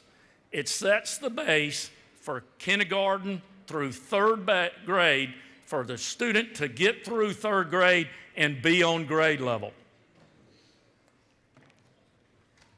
Currently, a majority of our third graders are not reading on grade level. So in other words, we must pivot. We have a mission in 1193 that we must accomplish. We must teach our kids in third grade. What I'm going to ask of you to read on grade level, what I'm going to ask of you is this has to be an effort out of everyone in this state. This doesn't need to be an effort out of just some people or just our educators. We need to have everybody supporting the effort that this is something important. I will give you the exact same thing for when we attacked cancer. And we said we were going to do a better job in the 1960s at researching and preventing cancer and curing cancer.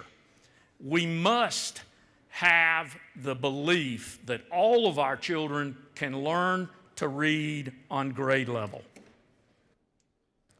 And if we don't all believe that, you know what? For some of those kids we don't believe in, they're not going to get there.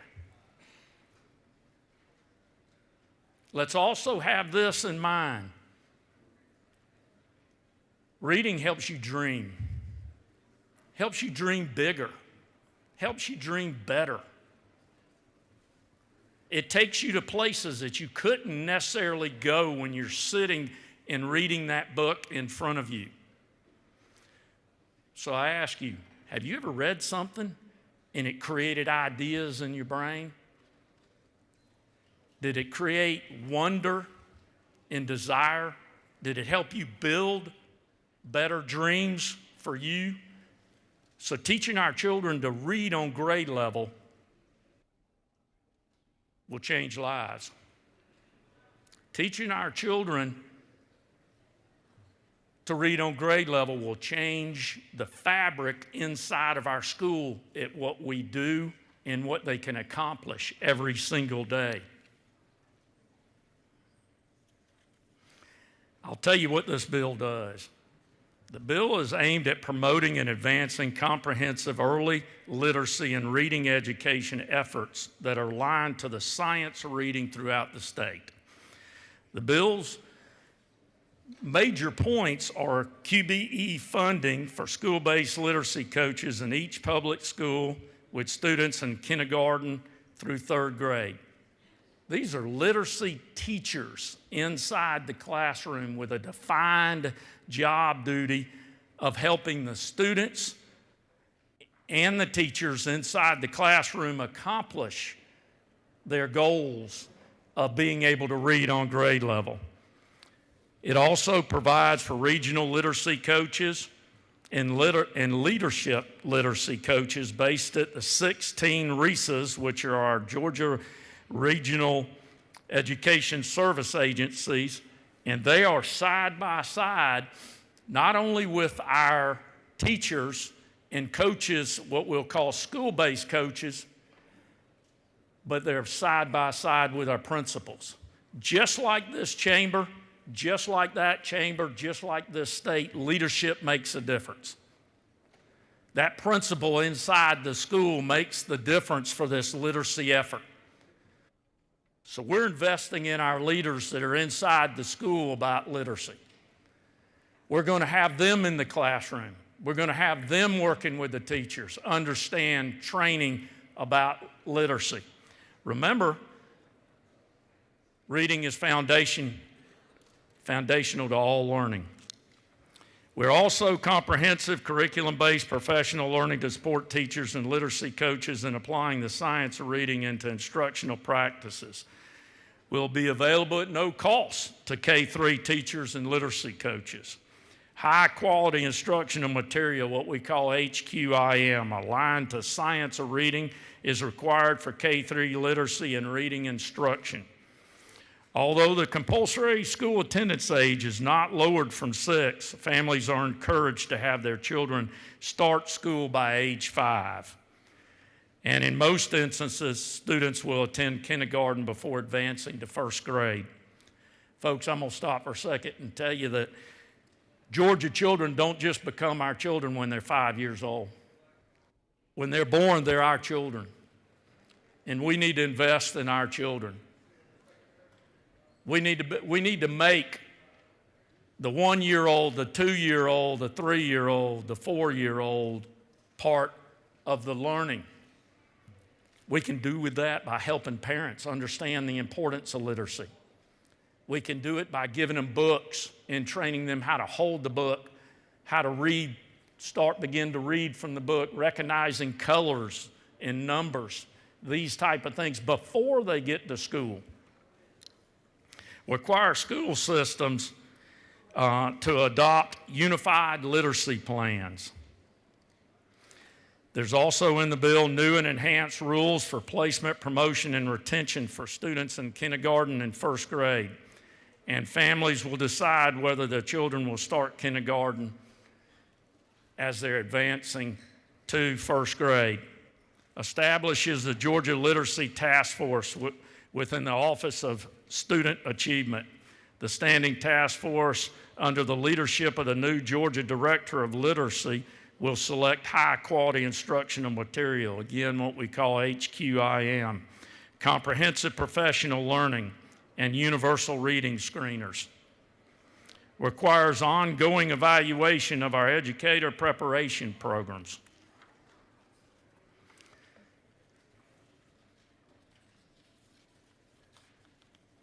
Members, I will state to you, this is not a simple bill. This is not a simple mission. Members, this is the most meaningful and impactful education legislation the General Assembly has championed since the Hope Scholarship in 1992. I happen to be old enough to have been around since we were debating and talking about the Hope Scholarship. I was not in this position, but I was in this state working in education, saw the value of it.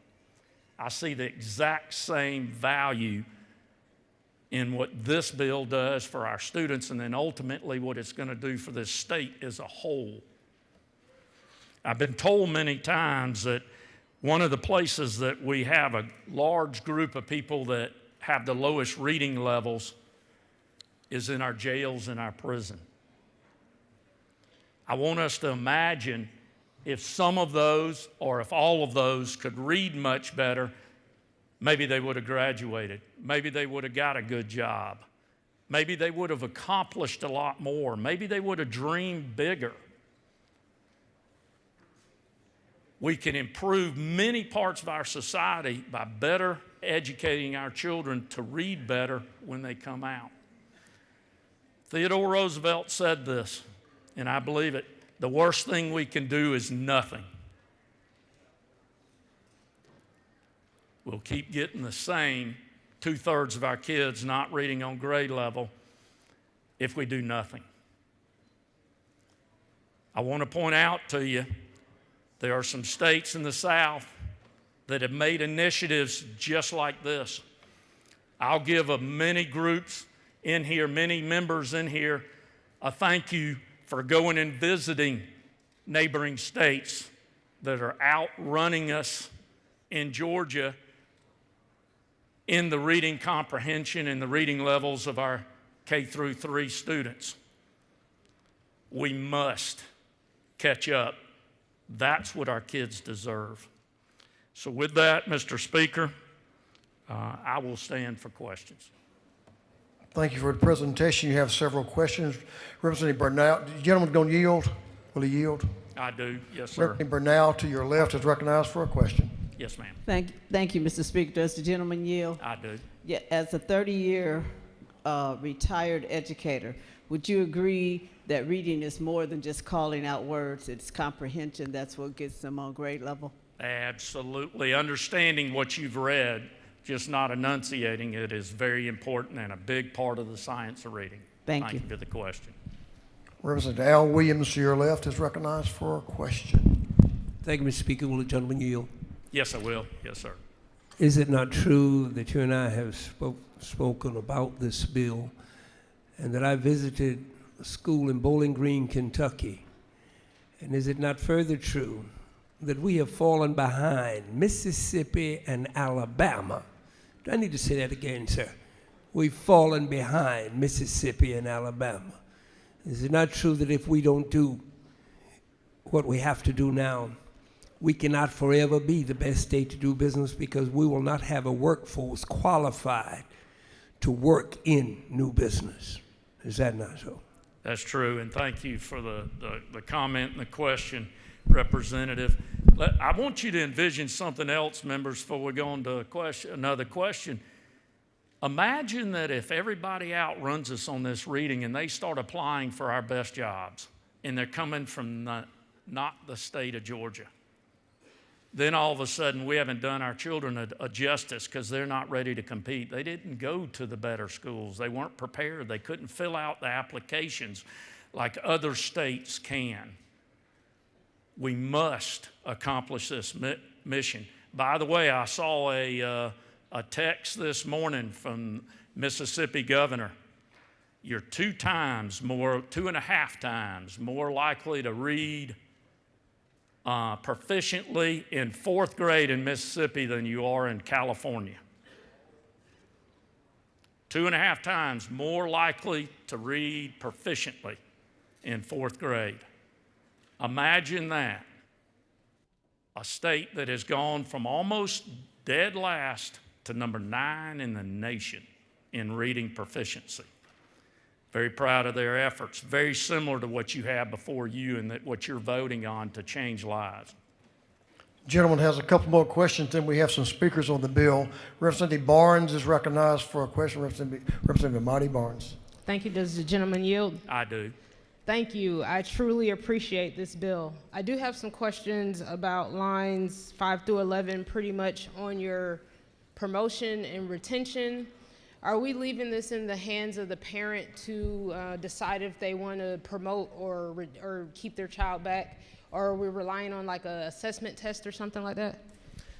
It's a group of individuals that meet, including the teacher and the principal at the school on promotion and retention, and the parents are part of that group that make that decision. And we've written in the bill it has to be unanimous.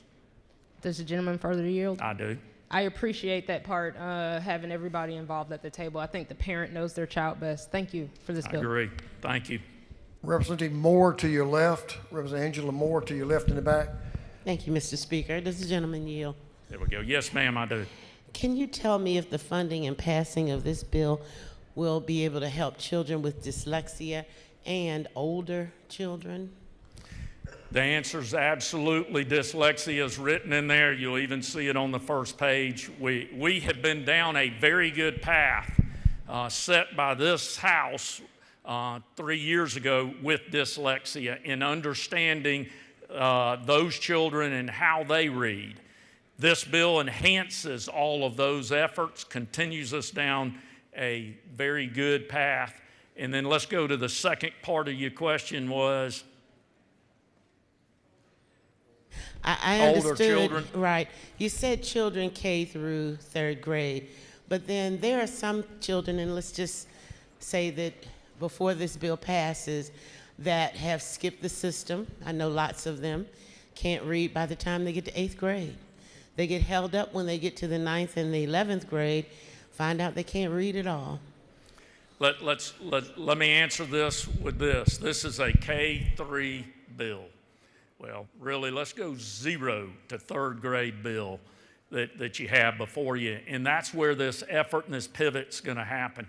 Nothing stops a system from taking the good coaching, the good information that we receive for these younger students and apply it to the upper grades. That is another effort at another time to try to work up through the high school for our non-readers that are already currently in high school, but this bill is assigned K-3. That at some point that this bill, the legislation here will help the children who cannot read? There is in no older doubt grade? the intention is to continue to grow this bill and to, as we move it up into middle school and then ultimately in high school.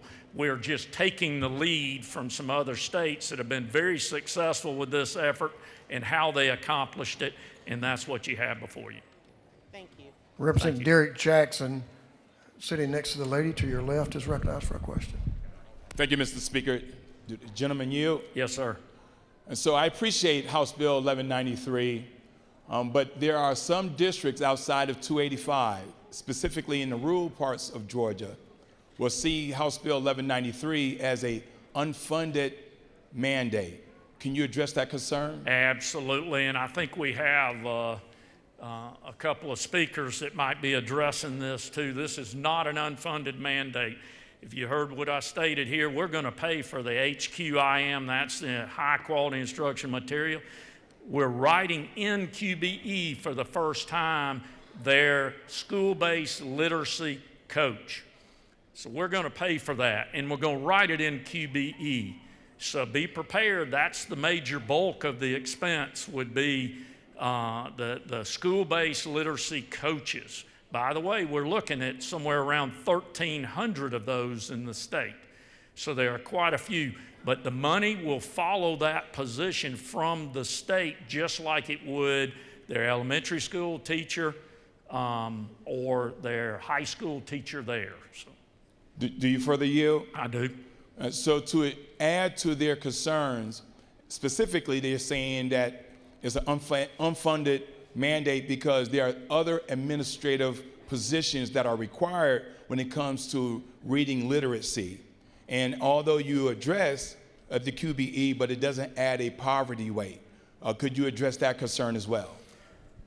Well, the poverty weight we've got in the grant program for QBE, and we as you probably know, this is the first year we've done any of that. So state of Georgia has not been funding QBE based on poverty in history in the past, and would need to be after we get this first pilot done and run, rewritten for poverty.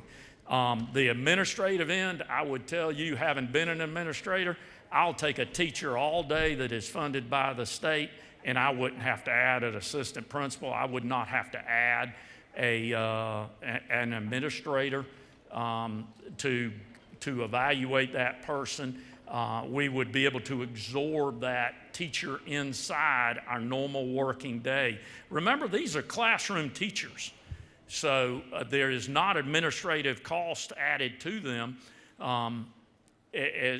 especially in the size of elementary schools we have. Most of our elementary schools in the state of Georgia are 1,000 students or less. And we've got a formula for that for administration, how many administrators they have. Local systems can add to that, but generally, we've got a QBE formula for administrative inside the school. One last question, then we have some speakers. Representative Park Cannon, to your left, is recognized for a question. Thank you, Mr. Speaker. Do you yield? Yes, ma'am, I do. Thank you. At what age or grade level do you believe students are able to learn about race by books? Learn about what? Race. Race. What age do they learn about race? In a developing mind, goodness gracious, I would say that'd be early middle school probably, sixth grade. Mm-hmm. Do you further yield? I do. Do you know that the American Psychological Association says that children notice race as early as 3 to 6 months old? Pediatric literacy is important, and that, quote, delays in these important conversations can make it more difficult to change misconceptions about race. No, I'm not familiar with that at all. I do think this bill and the state needs to get into the 0 to 5, specifically working with these children and trying to accomplish what we need to make sure they're prepared to read when they get there. The gentleman has no further questions. Mr. Speaker, I would then ask for your favorable consideration. This is, members, again, a mission that we cannot fail. and we cannot ignore it. So doing nothing just will not help and be justice to our young people in this state. So I ask for your consideration favorable in 1193. With that, Mr. Speaker, I will yield the will.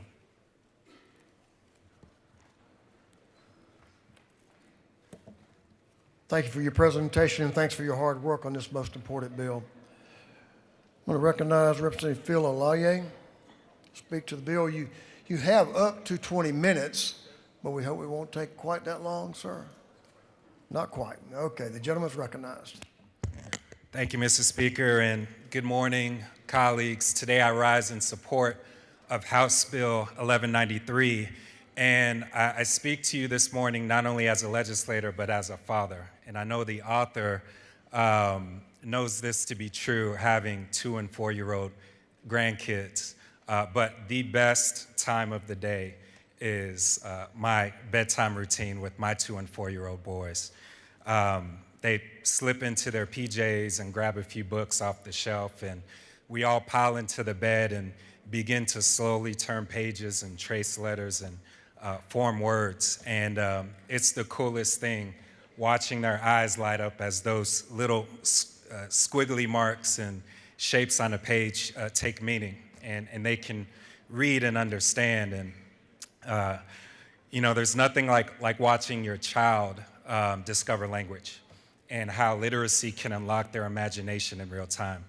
But I also think about my own parents who did not have much. They worked really hard, long hours, not having as many books on the shelf, not having as much time after a really long day at work. And there are too many of our families and our parents who wish they had those same bedtime moments, but can't because they're stretched thin by work, by costs, and frankly, by life. And so that's why House Bill 1193 matters so much. It strengthens instruction, and I know the author mentioned those critical K through 3 years. We're going to provide support for our educators to receive coaching and have access to high quality materials.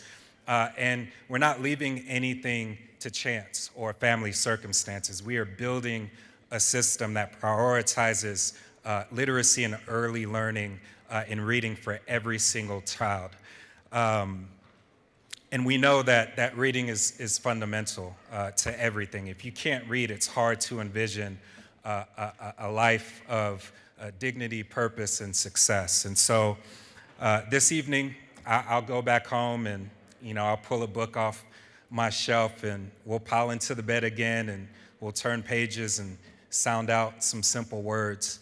And that's a spark that every single child and parent should have.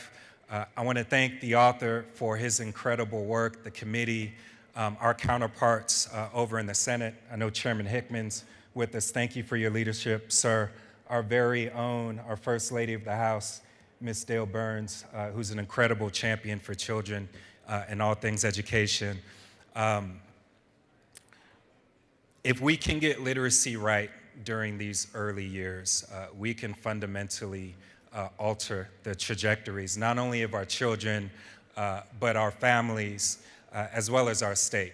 And so I ask you all to mash green and support House Bill 1193. Let's pass this bill and put every single child on a pathway to literacy. Thank you, Mr. Speaker. I yield the will. Gentlemen, yield the will. Thank you for your work on this bill, and thank you for your devotion to your family as well.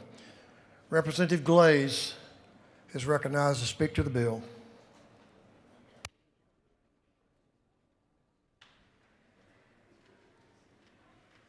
Representative Glaze is recognized. Thank you, Mr. Speaker. As I stand before you with House Bill 1193, I really stand here as a former teacher and high school counselor, knowing that I never had a problem sending my kids to the next level. And you know why that was?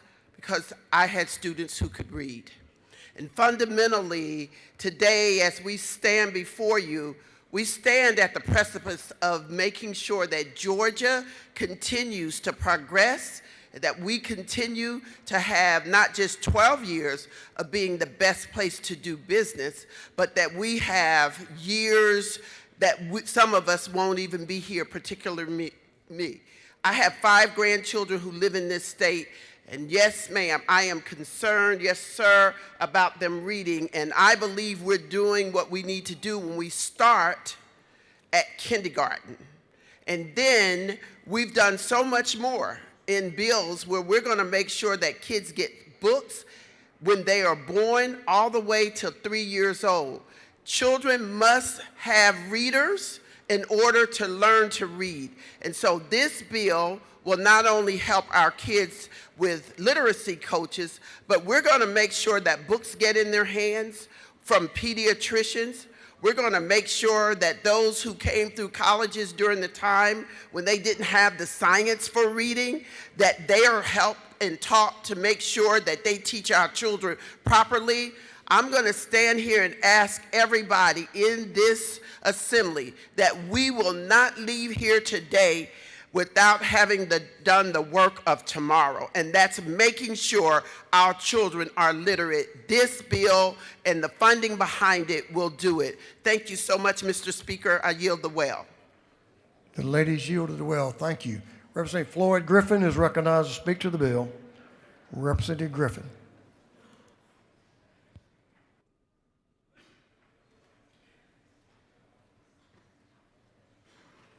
While the gentleman's coming, we'll have one more speaker after this. Representative Griffin is recognized to speak to the bill. The gentleman's recognized. Thank you, Mr. Speaker. I have a prepared statement that I want to make, but before I do that, this is a very, very important bill.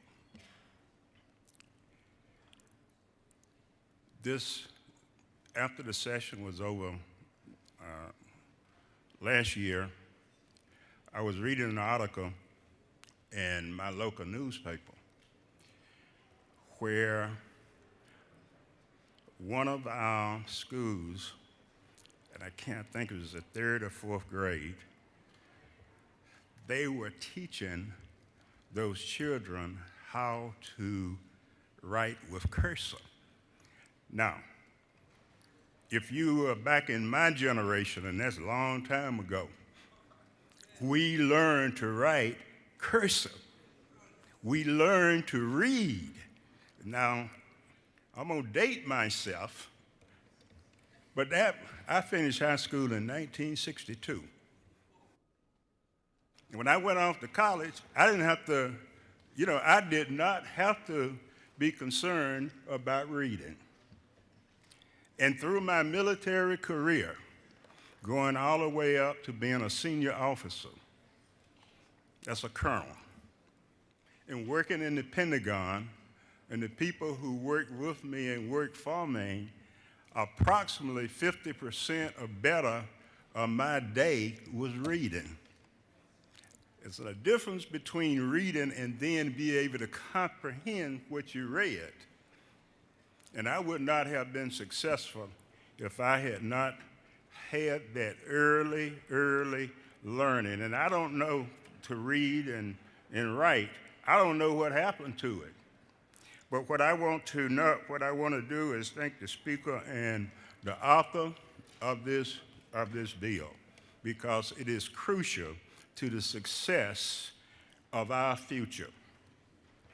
Mr. Speaker, members of the House, I rise today in strong support of this literacy bill, because literacy is not just another education issue. It is the foundation for every other subject we teach.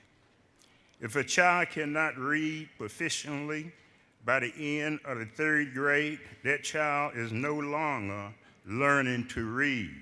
They are reading to learn. And if they struggle at that point, their struggle in math, science, history, and ultimately in life, Literacy determines graduate rates. Literacy affects workforce readiness. Literacy impacts economic mobility. This bill is about early intervention, evidence-based instruction, and giving our teachers the tools they need to succeed. It strengthens professional development, ensures proven reading strategy are used in our classrooms, and provide target support for struggling readers before they fail to fall behind. And let me say this very clearly. This is not partisan. This is about children. This is about parents who want their sons and daughters to compete and win in a global economy.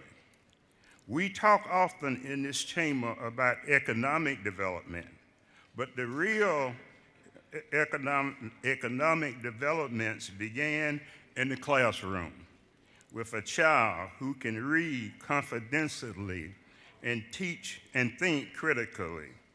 As I had often said, leaders solve problems, not create them. Today, we have an opportunity to solve one of the most fundamental challenges facing our state. An investment in literacy today prevents remediation tomorrow. It strengthens families, supports teachers, and builds a strong Georgia. I urge this body to vote yes on this bill because when our children can't read, they cannot achieve anything. Thank you, Mr. Speaker, and I yield the well. Thank you, Representative Griffin. Your insight is impactful.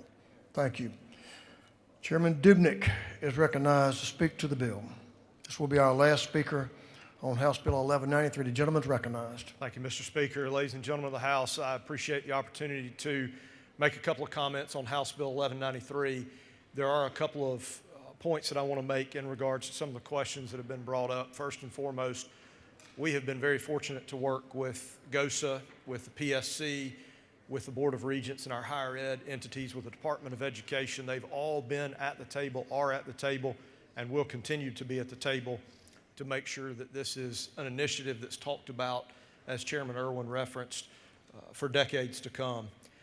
I would also be remiss if I didn't take the chance to thank my good friend and partner, Senator Hickman, who has been with us on this bill every step of the way. But maybe the greatest champion of literacy that this House has is the First Lady of this House. Ms. Dale, I can't thank you enough for the dozens and dozens of hours and phone calls and text messages that we've spent together, and for your passion for literacy. I thank you for that, and the children of Georgia thank you for that. I would also point out, and here's the thought to go home with and to contemplate this week, kind of in totality of what it is that we're doing here today. When we all sit from a business standpoint, we talk about ROI being the return on investment.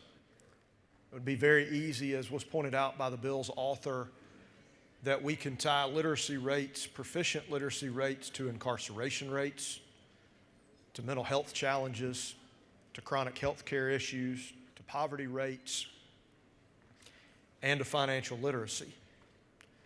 But I would challenge you with this thought. My business mentor years ago explained to me that ROI in this setting and in something of this magnitude really has to do with the risk of ignoring. I hope in a moment when the clerk unlocks the machine and we all look up at the board that you can tell your children and grandchildren that you did not ignore the calling that was literacy that is before us here today.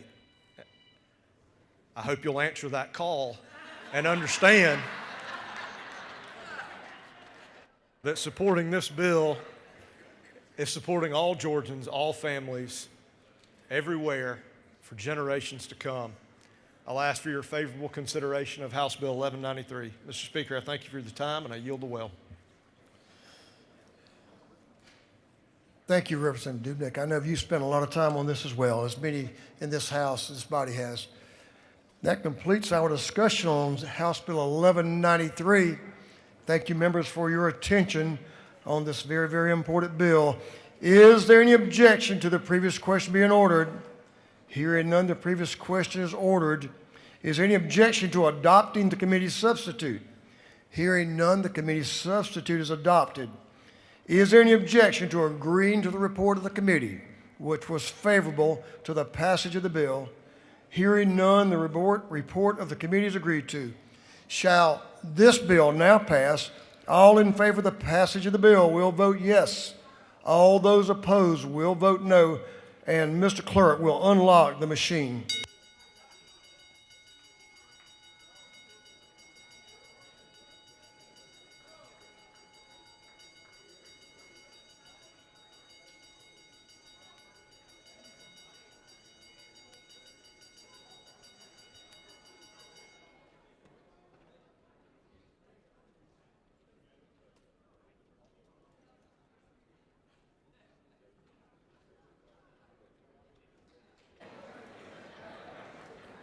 Have all members voted? For what purpose does Representative Carter rise?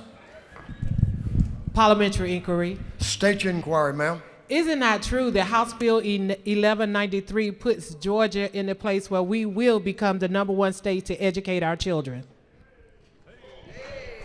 I can't add to that much. Absolutely, and it's about time.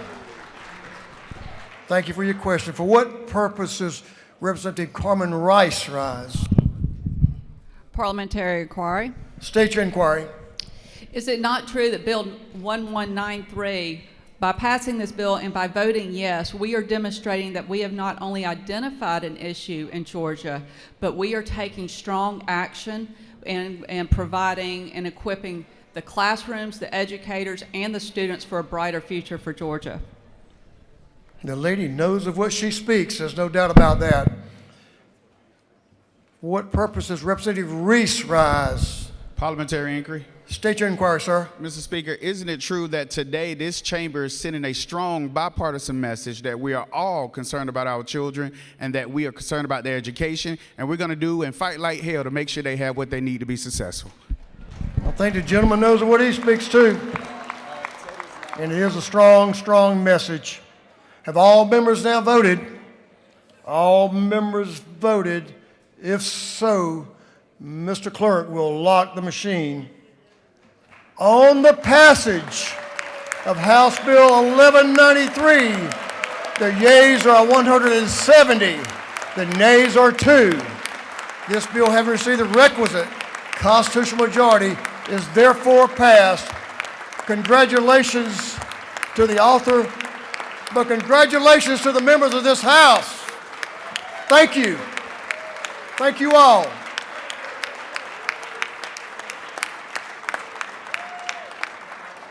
This is a team effort, an investment in Georgia's future.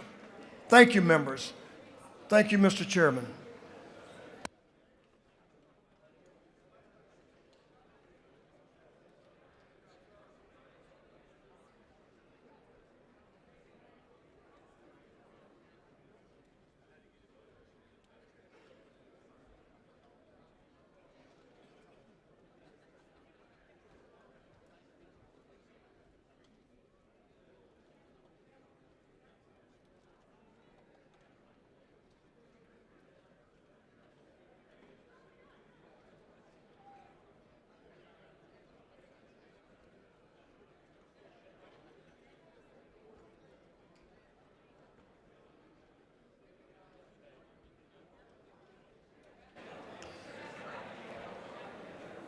Thank you, members.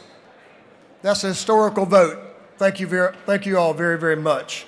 Mr. Clerk, would you read the caption to House Bill 372? House Bill 372 by Representative Ballard of the 147th and others to be entitled an act to amend Article 7 of Chapter 3 of Title 47 of the Official Code of Georgia annotated relating to retirement allowances, disability benefits, and spouses benefits. This bill having referred to the Committee on Retirement. That committee recommends that this bill do pass by committee substitute.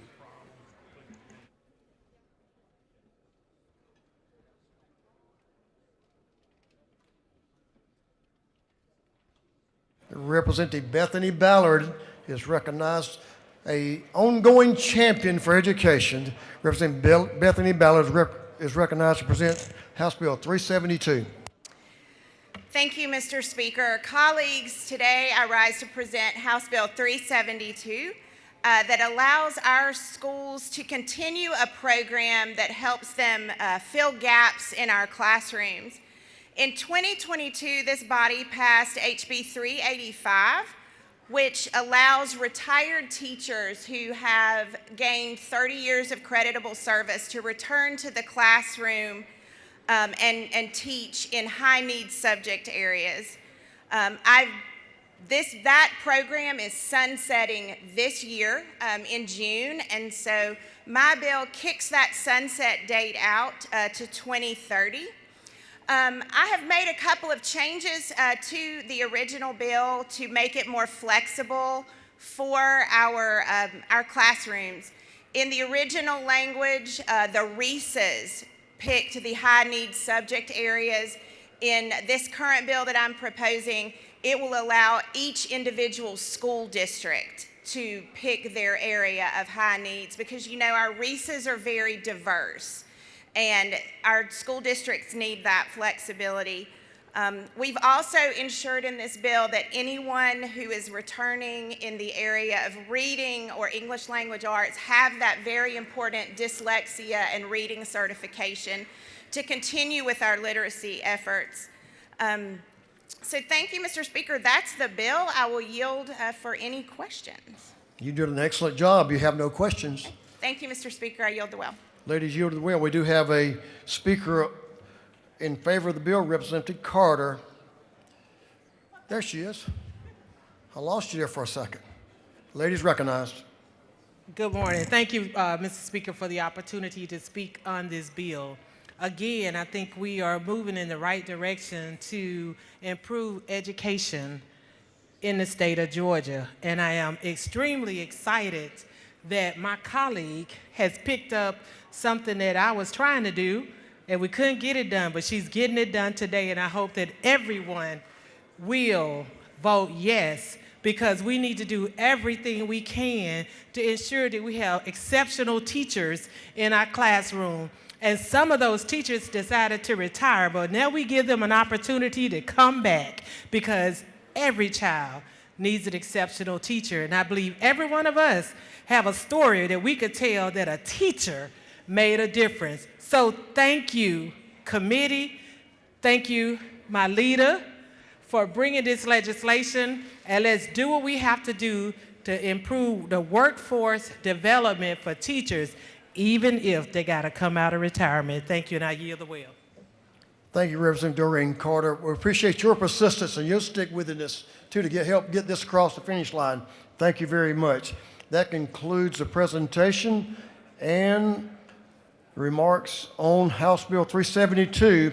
Is there any objection to the previous question being ordered? Hearing none, the previous question is ordered. Is there any objection to adopting the committee substitute? Hearing none, the committee substitute is adopted. Is there any objection to agreeing to the report of the committee, which was favorable to the passage of the bill? Hearing none, the report of the committee is agreed to. Shall this bill now pass? All in favor of the passage of the bill will vote yes. All those opposed will vote no. And Mr. Clerk will unlock the machine.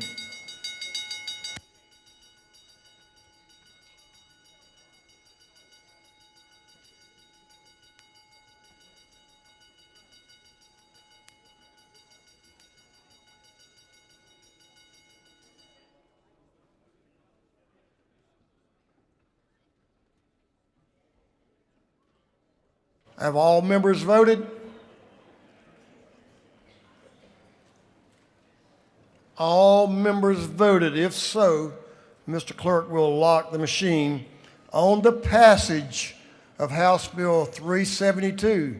The yeas are 168, the nays are 0. This bill having received the requisite constitutional majority is therefore passed. Members, we have a number of important bills that we need to work on today, but I'm going to, let's break for lunch. This House will be in recess until 1:15 p.m. 1:15. This House will stand in recess until 1:15.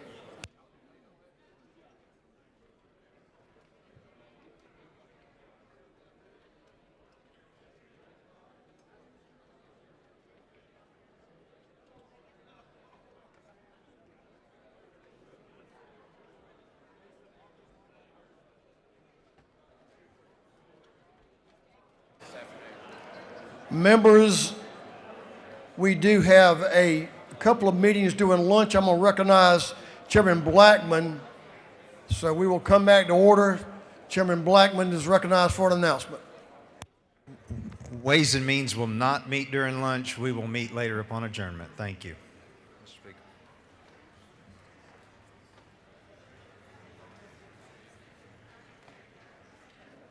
These are important. I kind of cut them all off. Sorry about that. Chairman Williamson is recognized for an announcement. Thank you, Mr. Speaker. There will be a majority caucus lunch right now, room 403.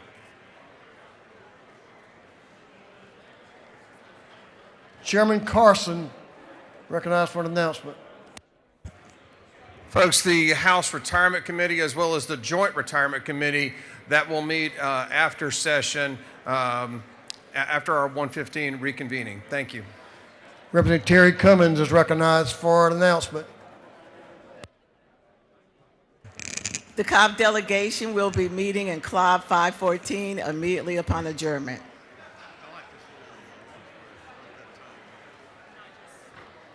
Representative Cummins, is that upon adjournment or recess for lunch? Recess, right? Ladies' announcement is for recess. Cobb delegation will meet. Representative Sheila Jones, ladies recognized for announcement. The Women's Caucus will meet today at recess in room 123 of the Capitol. So the notice that you have on your desk has the incorrect room number. So we will be in room 123 downstairs. Thank you. Room 123 downstairs right now. Okay, I think we can do it now. This House will be in recess until 1:15 p.m.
Okay, we're right on time.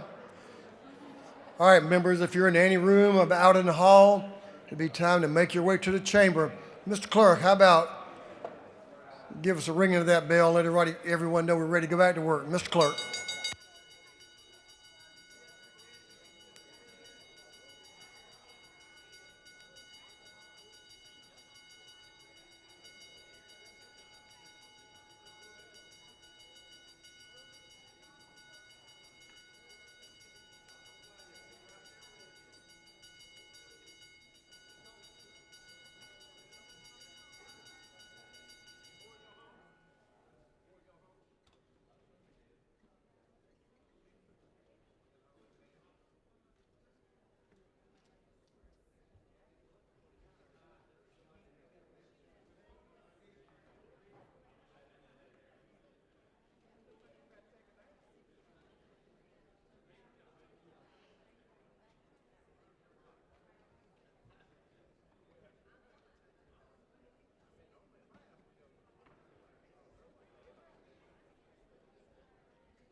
Members of the House will come to order. Let's go ahead and do some privilege resolutions. Mr. Clerk, would you be in that mode? Mr. Clerk, would you read a group of privileged resolutions? Honoring the life and memory of John Osher. Honoring the life and memory of Eric Randall. Honoring the 3rd Infantry Division and Brigadier General John W. Lubis, and recognizing February 25th, 2026 as Fort Stewart Liberty County Day at the Capitol. Recognizing and commending the Liberty County, Fulton County, and DeKalb County Youth Commissions for their continued service and leadership development efforts within the community. Recognizing February 24th, 2026 as Georgia Commission on Women's Champion for Change Day at the State Capitol. Recognizing and commending Scott Tomlinson upon his retirement. Commending Ade Kunle Rashid Okiki Ade Gode, Senior Advocate of Nigeria, for his distinguished legal service, human rights advocacy, and contributions to democratic governance. Commending and congratulating Clarence Taylor upon his 70th birthday. Recognizing and commending Jackie Lauren. Recognizing and commending Sharita Blair, Recognizing February 24, 2026 as Advanced Practice Registered Nurses Day at the State Capitol. Recognizing and commending Shiradee Dixon. Recognizing February 26, 2026 is Dale Murphy Day. Recognizing and congratulating Georgia Louise Kimball. Recognizing July 27th and August 2nd, 2026 is Fertility Awareness Week. Recognizing and commending Jesse Wu. Recognizing and commending Anita Obidi. Recognizing and commending Lynn Bayon. Recognizing March 11th, 2026 is Nurses Day at the State Capitol. Recognizing and honoring the life and enduring legacy of Alexandra Alex Marie Patafio for her indelible contributions to the Georgia legal community while a student at the Georgia State University College of Law. Congratulating and commending Dwayne McCreary, the Cartersville Bartow County Chamber of Commerce 2026 Chairman Award winner. Congratulating and commending Andrea Woodward, the Cartersville Bartow County Chamber of Commerce 2026 Volunteer of the Year. Congratulating and commending Volstal Alpine Automotive Components, the Cartersville Bartow County Chamber of Commerce 2026 Manufacturer of the Year. Congratulating and commending Schottenkirk Honda, the Cartersville Bartow County Chamber of Commerce 2026 Community Partner of the Year. Congratulating and commending All-Star Roofing, the Cartersville Bartow County Chamber of Commerce 2026 Small Business of the Year. And for other purposes, that completes the reading of the privileged resolutions.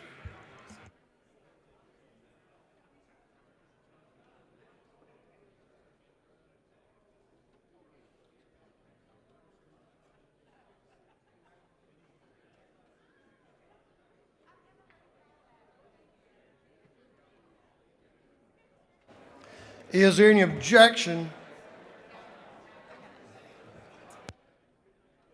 Is there any objection to adopting the privileged resolutions? Hearing none, the resolutions are adopted.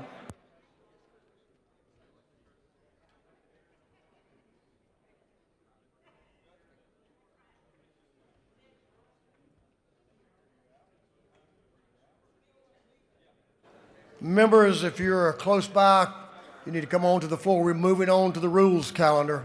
Moving on to the rules calendar. We'll try to be done by dark. Mr. Clerk, will you read the caption of House Bill 1123, 1123? House Bill 1123 by Representative Jones of the 47th and others to be entitled an act to amend Part 14 of Article 60, Chapter 2 of Title 20 of the Official Code of Georgia Annotated relating to the other educational programs under the Quality Basic Education Act, so as to require certain schools that offer after-school programs to make such programs available to pre-kindergarten students. This bill has been referred to the Committee on Education. That committee recommends that this bill do pass.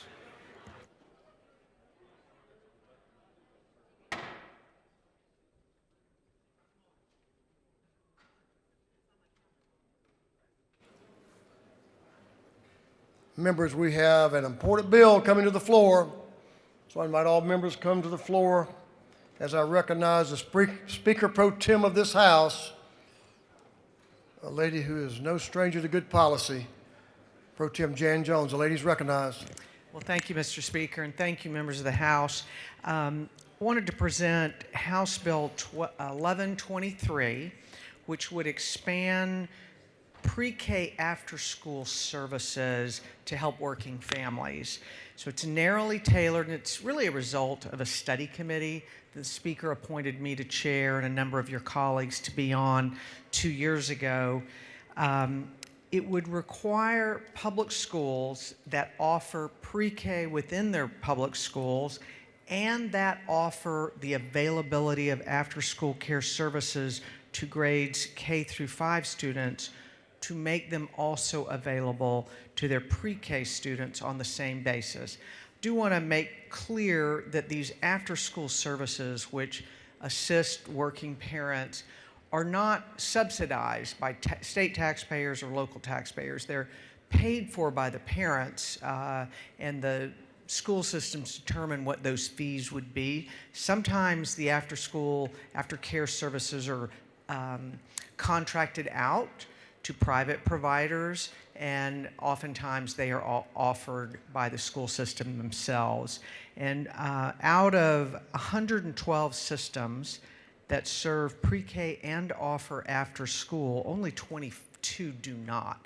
The vast majority do offer this, but it became clear in the process of the study committee 2 years ago that it would be helpful to all families to give them that option if they choose. If they don't choose that option because either A, they don't need after-school services, or they prefer to have their child transported to a private provider that might better serve their needs because they may have, for example, younger siblings there, they would also have that opportunity. And with that, I would be happy to answer any questions. Lady has no questions.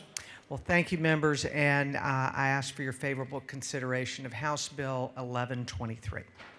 Appreciate your work on this Build the well. important part of our educational process. Is there any objection to the previous question being ordered? Hearing none, the previous question is ordered. Is there any objection to agreeing to the report of the committee, which was favorable to the passage of the bill? Hearing none, the report of the committee is agreed to. Shall this bill now pass? All in favor of the passage of the bill will vote yes. All those opposed will vote no. And Mr. Clerk will unlock the machines.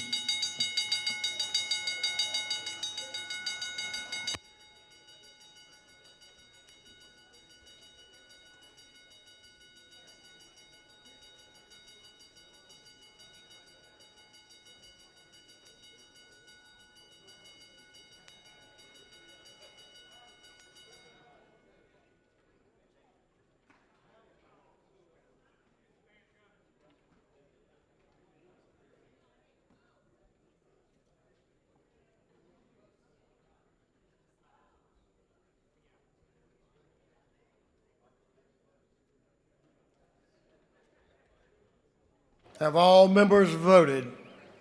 All members voted. This so, Mr. Clerk, will you lock the machine? On the passage of House Bill 1123, the yeas are 162, the nays are 0. This bill, having received the requisite constitutional majority, is therefore passed. Mr. Clerk, will you read the caption to House Bill 1009? House Bill 1009 by Representative Hilton of the 48th and others, to be entitled an act to amend Chapter 2, Title 20 of the Official Code of Georgia Annotated relating to elementary and secondary education, so as to require local school systems and public schools to enact policies and procedures for use of personal electronic devices at school. This bill having referred to the Committee on Education, that committee recommends that this bill do pass. You've worked on this subject before, haven't you? I'm glad to recognize and proud to recognize Chairman Scott Hilton to speak to House Bill 1009. Mr. Chairman. Thank you, Mr. Speaker. I have worked on this before, and last year when I introduced this bill, the Distraction Free Act, you guys tried to distract me and you texted and called me while I was up here. So today I'm going to put my phone in my pouch here, and this oh, you're doing it right now. I feel somebody texting me. I'm going to put this right here so I'm not distracted. And all of you guys have a distraction-free pouch. So I'd encourage the whole chamber to put your phone away and let's listen here. I'm seeing it. I love it. I love it. Colleagues, I'm honored to present House Bill 1009. Mr. Speaker, you often remind us that this House makes decisions based off of data and facts. Well, Mr. Speaker, the data is clear. 3,000 teachers across 155 counties told us that 96% of those teachers say cell phones are interfering with learning. In this state, we have never spent more money than we do today on education, and that is billions of dollars of our taxpayer money wasted if those children are spending time on their cell phones. High school teachers tell us that half of their students are off task for large portions of the day. Colleagues, outcomes matter, and our students are suffering academically, but are also missing out on meaningful social and emotional connections with each other. House Bill 1009 builds on the Distraction Free Act from last year, extending the same bell-to-bell, no cell phone policies to high school beginning with the 2027-28 school year. Nationwide, 40 states now have a statewide cell phone policy, with more than half of those a best practice of bell-to-bell approach. Georgia's the only state out of all 40 that actually stop at K through 8. We do understand high school differs from K through 8, which is why we have exclusions for dual enrollment, work-based learning, and apprenticeships. It's important to note that about half of our high schools have already adopted some form of a cell phone-free policy. Our educators are not waiting on us. They've seen the benefits, and they are taking action now. Overall, 85% of educators support bell-to-bell no-cell policies. A statewide survey of Georgia families found that more than 70% of parents support limiting cell phone use during the school day.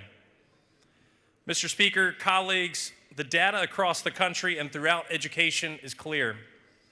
Cell phone-free classrooms lead to higher grades, better test scores, and better student behavior. The work we're doing around education today will truly change lives. Let's restore focus in our classrooms so our teachers can teach and our students can flourish socially, emotionally, and academically. I ask for your support of House Bill 1009, and I will yield for questions. Gentleman has a couple of questions. Representative Jasmine Clark, to your left, is recognized for a question. Ladies recognized. Thank you, Mr. Speaker. Does the gentleman yield? I do. I completely understand the premise of this bill and what we're trying to go through, but you mentioned cell phones as what's being prohibited, but in fact, it is more than just cell phones that would be prohibited from bell to bell. It also includes smart watches and headphones and things like that. A lot of high school students, they might carry their smartwatches for any other myriad of reasons. It's very difficult to actually communicate on a smartwatch, tracking their steps, so are we sure that we want to have this open to some devices that are not necessarily used for communication during the school day?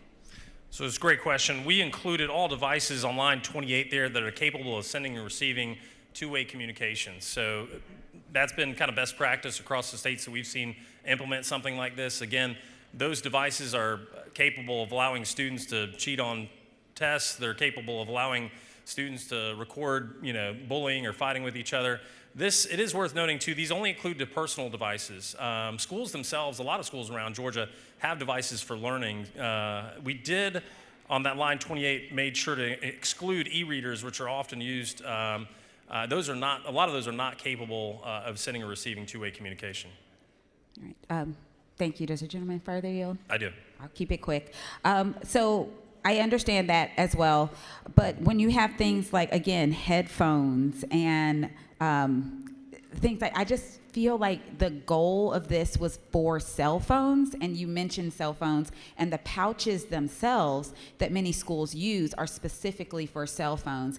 And I just worry about schools now might maybe being responsible for all of these other electronic devices, because we do live in a digital society where a lot of these students have these things on their person, not to be a distraction, but just as part of their daily lives. So two thoughts on that. Number one, I'd be hard-pressed to determine why in a learning environment a child would need their headphones in a classroom. I've heard from a teacher who said, Scott, I'll be teaching, especially a girl, long hair, and they'll have earbuds in, watching a movie or listening to music while I'm teaching, calculus. The bill is intentionally short in that we want schools to determine what's the best policy for them. Some use the pouches, some put devices on the back of a door, so I trust the local schools to decide, how to handle the technology that we outline here in the bill. Thank you. Gentleman yield. Yes, sir. Representative Sandra Scott, to your right. Ladies recognized. Thank you, Mr. Speaker. Does the gentleman yield? Yes, I do. Yes, I would like to thank you for bringing this bill, because I truly, truly believe that it will help our kids to better focus in class, and it'll cut out a lot of disruptions that teachers have in class. Because if you ever notice, when one fight break out in one school, it starts in another school, and that's because of cell phones. And I'm truly glad that you're bringing this bill. Thank you. It's the best question of the day. Representative, that was a good question That's for a great you. question. Representative Jason Ridley to your right is recognized. It's good. The gentleman yield. Yes, sir, I do. All right. You just said the last part you said, with the representative before, you said that the teachers manage the classrooms. And so like my daughter's school, and I think in the last bill it had a choice that they could do it if they wanted to implement it or not, and like my daughter's school did. But you talk about a teacher that told you that, you know, they're doing this and doing that. Well, they're not paid just to teach. They're also paid to manage the classroom. That's actually one of the classes they have to take to become a teacher. And I just think we're throwing a bunch of big government on somebody. If we're going to give somebody a choice, then we'll let it play out longer than a year. I think to address your concern, teachers, to your point, that's what they do best is teach. And unfortunately, in today's classroom, they've become the cell phone police. And so both students and teachers are suffering. Students are, we've seen disciplinary incidents go up with cell phones in the classroom. But I want to let teachers do what they do best, and that's teach. And so by getting cell phones out of the classroom, they no longer have to manage all of that. The reason for the policy is we don't want interspersed different policies all over the state. I think it helps us to have a nice, even policy across the state. But we gave them a choice to do that, though. But we didn't let it lay out, and there's no way you got enough data from that because it's only been 1 year. We gave the high schools had a choice to do this program if they wanted to, correct? Now we're going to force them to do it. Yeah, I think absent policy, many are already moving in this direction. Many want to move in this direction, and they're looking to us to set that policy. And so, yeah, I think they'll gladly step into that choice because the data, the research, the families, the teachers all tell us this is what we want. Okay, thank you. Yeah. Mr. Speaker, I'll yield for one Whip more. Park is recognized for a question. Take one more. You have a bunch of them, but I wanted to recognize him. The gentleman's recognized. Thank you, Mr. Speaker. Representative Hilton, thank you for the bill. Thank you also for these cyber pouches. I could not help but notice that they were made in China. So I was just wondering, you know, whether or not there are cyber pouches made in America, and whether or not schools, once this bill passes, would be able to buy manufactured cyber pouches. I would welcome an America First bill that says American-made pouches only, but there are a variety of folks that make these pouches, Yonder being one. And really, again, we're intentionally leave that out of the legislation to allow schools to design a program that works best for them. I guess since this is made in China, be careful when you put your phone in here on who's listening. So. Thank you. I know the gentleman's been communicating with his seatmate, so I'm interested to hear what that question is going to be about. Representative Williams is recognized. Al Williams for a question. Thank you, Mr. Speaker. Will the gentleman yield? Yes, sir. Is it not true that the speaker nor I had cell phones in school? And I think you did all right. Yes, sir. As a matter of fact, we probably had smoke signals, but is it not true that we passed a monumental literacy bill just a little while ago? Yes, sir. And is it not true that we have to use everything at our disposal to make sure that everyone can read, and we don't need distractions, and we don't need games played, and there are a lot of excuses, but everything can't be by choice. If I had my choice, 70 miles per hour would not be the speed limit. Sometimes it's like castor oil, kind of bad going down, but it's very good for you. Thank you. Thank you. Mr. Speaker, I know we're late in the afternoon here. I'll yield the well. Unless... It's your choice. I'll take one more from the audience here. This is what happens when you guys put your cell phones up. See how much more engaged we get as a... Well, let's have one from another perspective. We had one that didn't have cell phones and one that has dealt with them. Representative Berry is recognized for a question to your left. Thank you, Mr. Speaker. This is German yield. Yes, sir. I asked the same question last year, but I want to ask again this year. What strides has this General Assembly done to make digital equity a reality in every single classroom? Because not every single classroom is one-to-one. Our classrooms are very underfunded. So what strides has the General Assembly made to make digital equity a reality for every single classroom in the state? Well, I'll just, as I mentioned in the presentation, you know, I applaud this, the governor of this body here. Education now this is the most money we've put toward education in the history of this state. And so I'm proud of the work we've done. And, you know, I would just say digital equity is important, but also removing distractions from our classrooms. And so I ask for your support of House Bill 1009. Mr. Speaker, I will leave the well.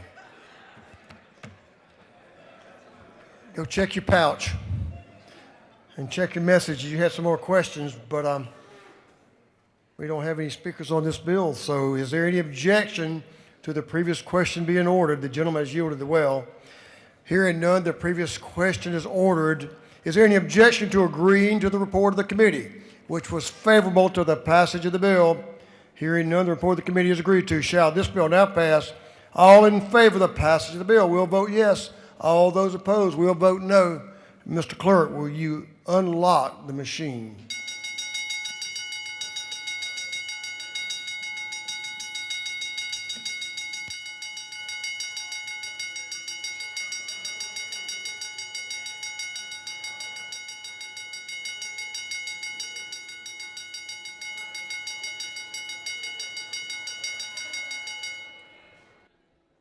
All members voted. For what purpose does Representative Neal rise? Thank you, Mr. Speaker. Can I invoke Rule 133 to be excused? The lady has that right, and the journal will so reflect. For what purpose does Representative Barnes rise? Parliamentary inquiry. State your inquiry. Is it not true that while I appreciate us removing the distractions from the classroom, that I think we need to think about the safety measures on taking their phones from bell to bell? Thank you. I appreciate the lady's concern, and I do appreciate the efforts this House has taken on school safety the last year and certainly this year as well. But your concern is well noted. Have all members now voted? All members voted. If so, Mr. Clerk will lock the machine. On the passage of House Bill 1009, the yeas are 145, the nays are 20. This bill, having received the requisite constitutional majority, is therefore passed. Mr. Clerk, will you read the caption to House Bill 1023, 1023? House Bill 1023 by Representative Estration of the 104th and others to be entitled an act to amend Article 27 of Chapter 2 entitled 20 of the Official Code of Georgia annotated relating loitering at or disrupting schools so as to require local boards of education and other public school governing bodies to utilize weapon detection systems to aid in the prevention of any individual attempting to unlawfully possess or carry a weapon. This bill having referred to the Committee on Education, that committee recommends that this bill do pass by committee substitute. Leader Estration is recognized to present House Bill 1023. Well, thank you, Mr. Speaker. Ladies and gentlemen of the House, I bring to you today House Bill 1023 under the leadership of Speaker Burns, Chairman Irwin, Representative Persinger, and many other leaders in this chamber. Keeping our students safe in Georgia has been a top priority of the Georgia House of Representatives. House Bill 1023 is the next step in that important work by requiring all Georgia public schools to implement one or more weapons detection system at points of entry into school buildings where students will be primarily for education. This bill does not apply to entrances which are there or doors there simply for emergency exit use. And there's a requirement for alarms if the student is not to enter in through that door. So my other job is I'm a practicing attorney. And when I have to go to the courthouse, it's very commonplace for me to walk through a weapons detection system when I enter into a courthouse. Georgia's students and educators deserve similar security with weapons detection systems inside of every Georgia public school. This bill builds on existing school safety plans and legislation that's been passed to provide local school systems with available grants so that these decisions are made on the local level as to what the appropriate system is to utilize and how best it is to be funded. The purpose is clear. This is a measure toward ensuring that a further step is taken to stop unlawful weapons from being brought into school buildings. This is not a mandate for any specific type of system, and it makes clear that as local school boards, school systems implement their safety plans, that they maintain that discretion. Now, last year, this Georgia House passed a landmark bill for school safety, authored by Representative Persinger, Chairman Irwin, and others. This General Assembly has appropriated over $350 million for school security over the past few years. This funding even predated the tragedy that occurred at Appalachia High School, which is located in the legislative district that I represent. We had a student from Appalachia High School actually appear in committee in support of this legislation. Through continued appropriations funded by the General Assembly, I believe that this bill is the next step to ensure that every parent, every grandparent knows that when they drop their child off at school in the morning, they're going to be able to pick them up safely at the end of the day. And I'd respectfully request your favorable consideration of House Bill 1023. Mr. Speaker, I'd be happy to stand for any questions. Gentleman has a question or two. Representative Betsy Holland is recognized to your right, recognized for a question. Ladies, recognized. Thank you, Mr. Speaker. Does the gentleman yield? Yes, ma'am. I wanted to say thank you for continuing to make school safety a priority in this body. Speaking to schools in my district, depending on the age or layout of the school, I hear that the cost of these systems, if they're effective, can be $300,000 per building or per school campus.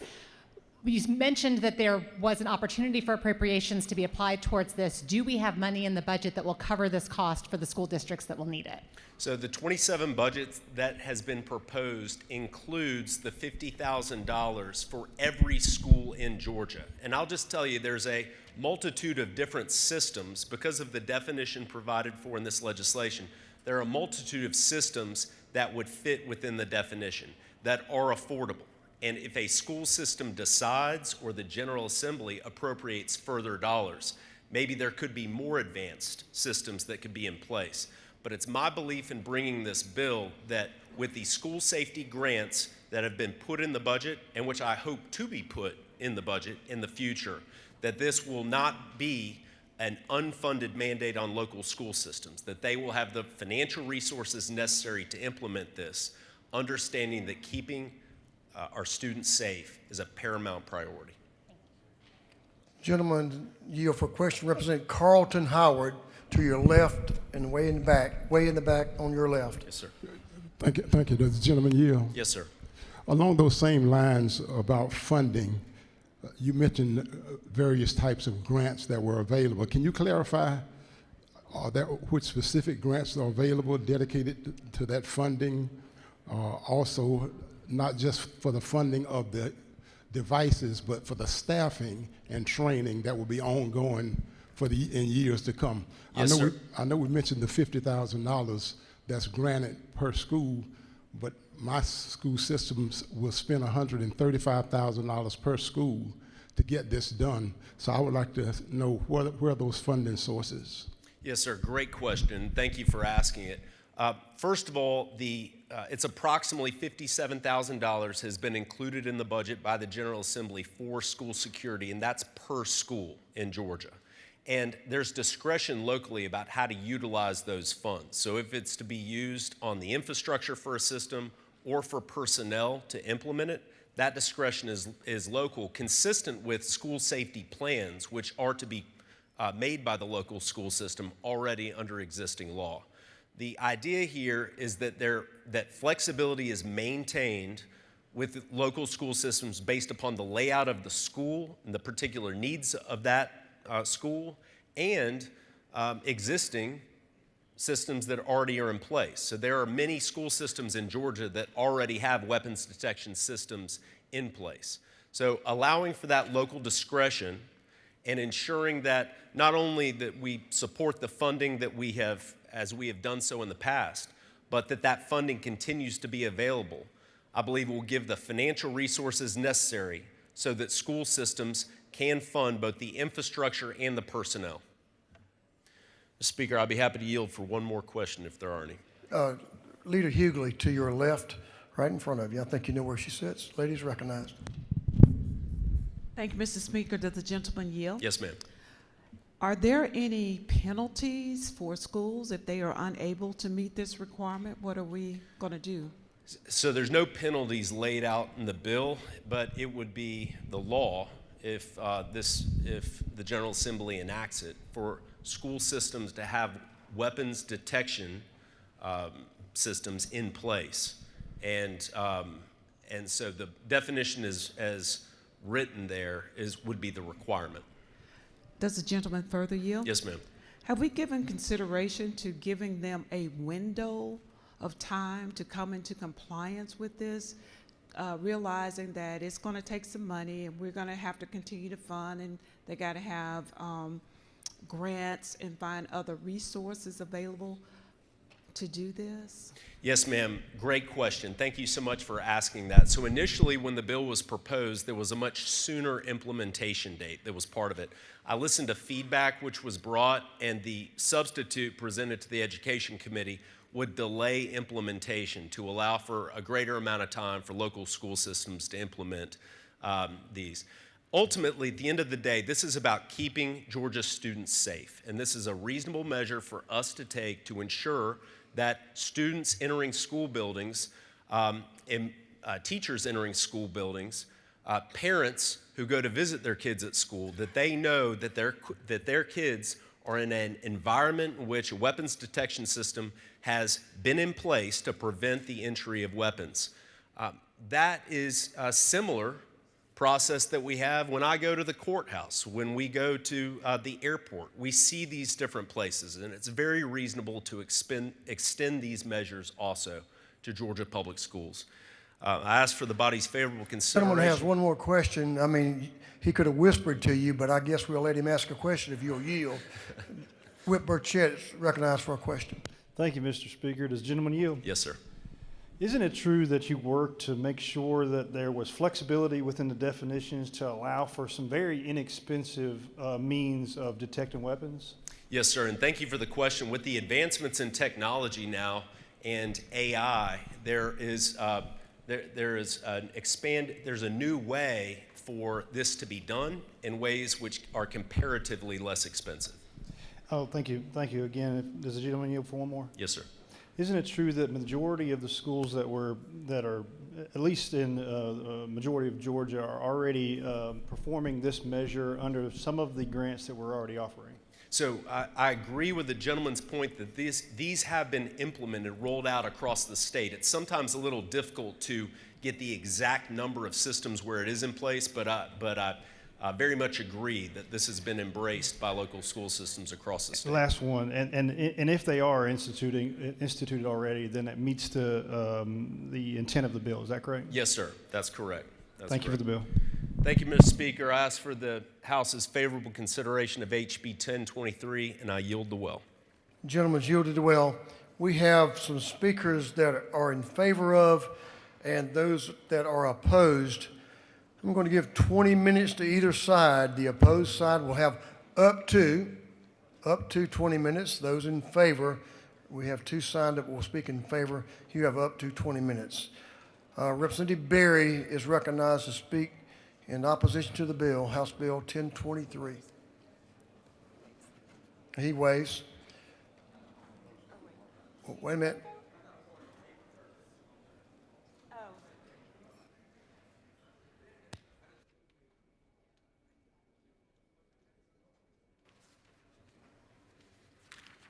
You're opposed, right? Okay, yes. So that's what I think that's what I said. I'll check your tape, though. The gentleman's recognized. Thank you, Mr. Speaker. So I rise in opposition to this bill. In my short time here, I've gotten to know everyone in this chamber. I try to speak to everyone I see each morning. That's just how I was raised. And I hope when you speak to me and you get to know me, you see that everything is deeply principled and moral for me. If I vote no on a bill, I do my best to speak to the author first to explain my reasoning and then hear out their reasoning, just as I did today with my friend. No one is opposed to school safety, at least I hope so. In my opinion, there's no greater responsibility before this body than ensuring the safety of our schools.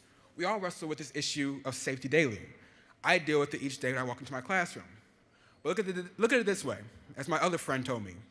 If you're eating McDonald's and see a homeless person on the street, do you offer them that half-eaten burger because, well, at least they got to eat something? No, and that same concept applies to this bill. We shouldn't just be passing bills just to say, well, at least it's something, when we know full well there are a slew of other options that are 1,000,000 times better and more effective. We spend so much time beating around the bush that it's actually become embarrassing. I think the president calls it the weave, whatever that means, but really it's just outright insanity.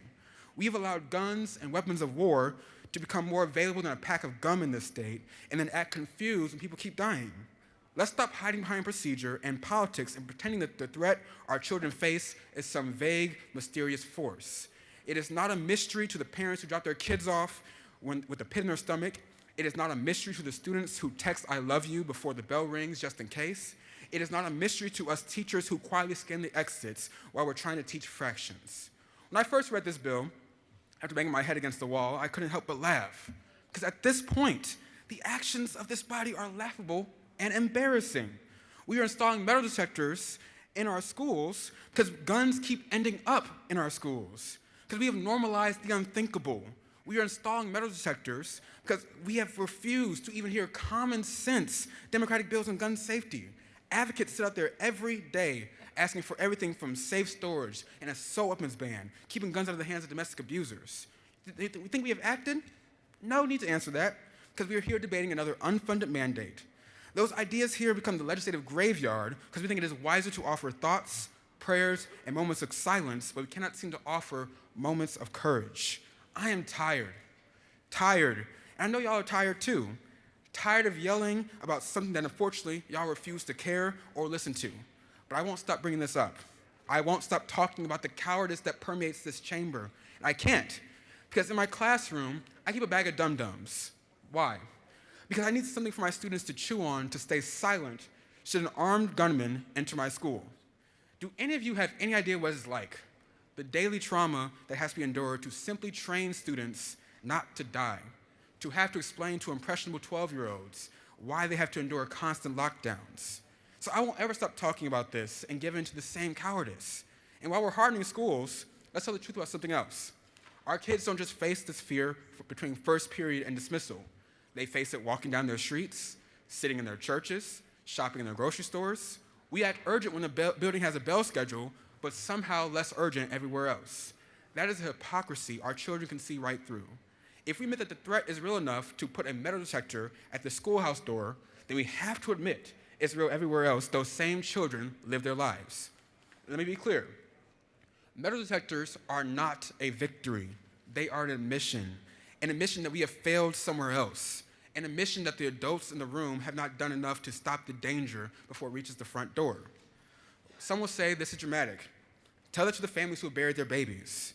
Some will say that we're overreacting. Tell it to the students who jumps when a locker slams. And some will say that this is just the price of living in America. If that is your price of liberty and of freedom, then I reject that. Our children should not pay the price for our inability to act like leaders. We were not sent here to protect our own comfort. We were sent here to protect theirs. So I refuse to vote for another half measure. I refuse to continue to give false hope to the advocates that stand outside that something may happen one day. I refuse to continue to be a pawn in this trap game of policies that won't work. So for the teachers, for the parents, and for every child who deserves to walk into a classroom thinking about their future instead of their survival, let's find some courage. Until that day, I will vote no. Thank you, Mr. Speaker. I yield the well. The gentleman's yielded well. We have a couple of speakers in favor. Representative Dr. Al is recognized to speak to the bill.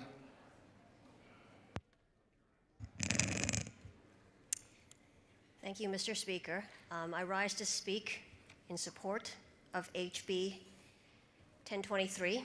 Yes, I said in support.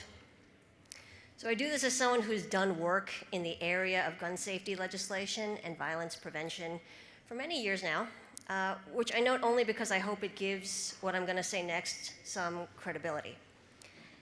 Parents are worried about their kids, right? Parents always worry.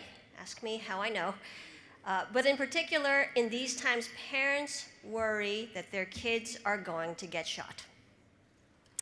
And I invite people to ask why it is that families worry so much about this particular issue and what conditions exist in the state that push us to have to propose bills like this, right?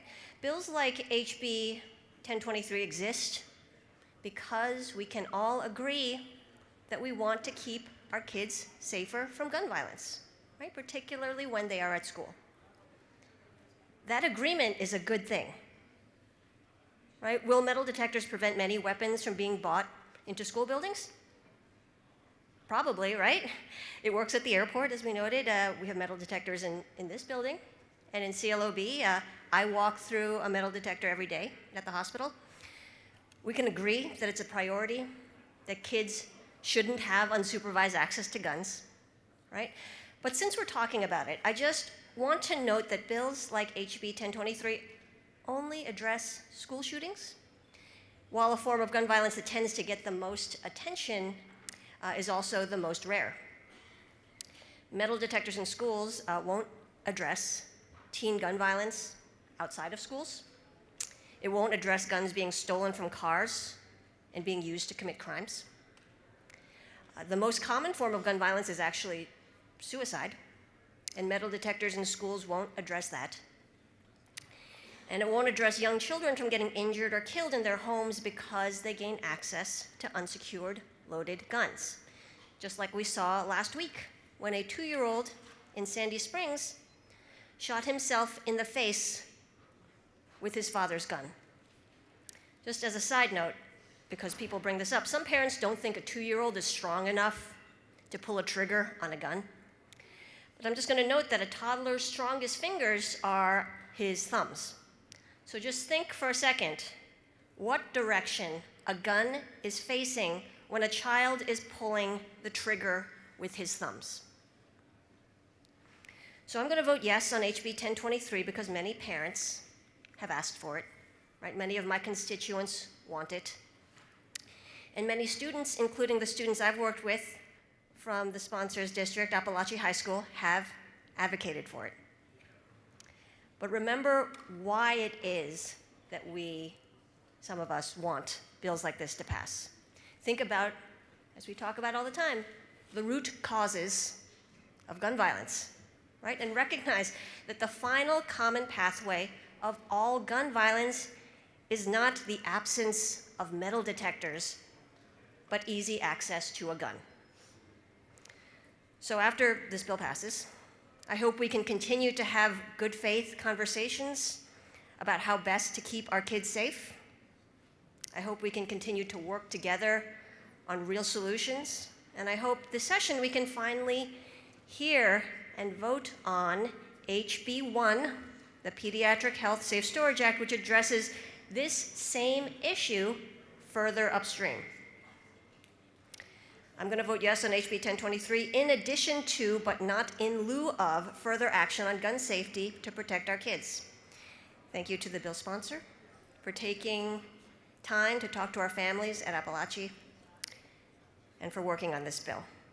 But now let's keep going together. Okay? Thank you, Mr. Speaker. I yield the well. The ladies yielded the well.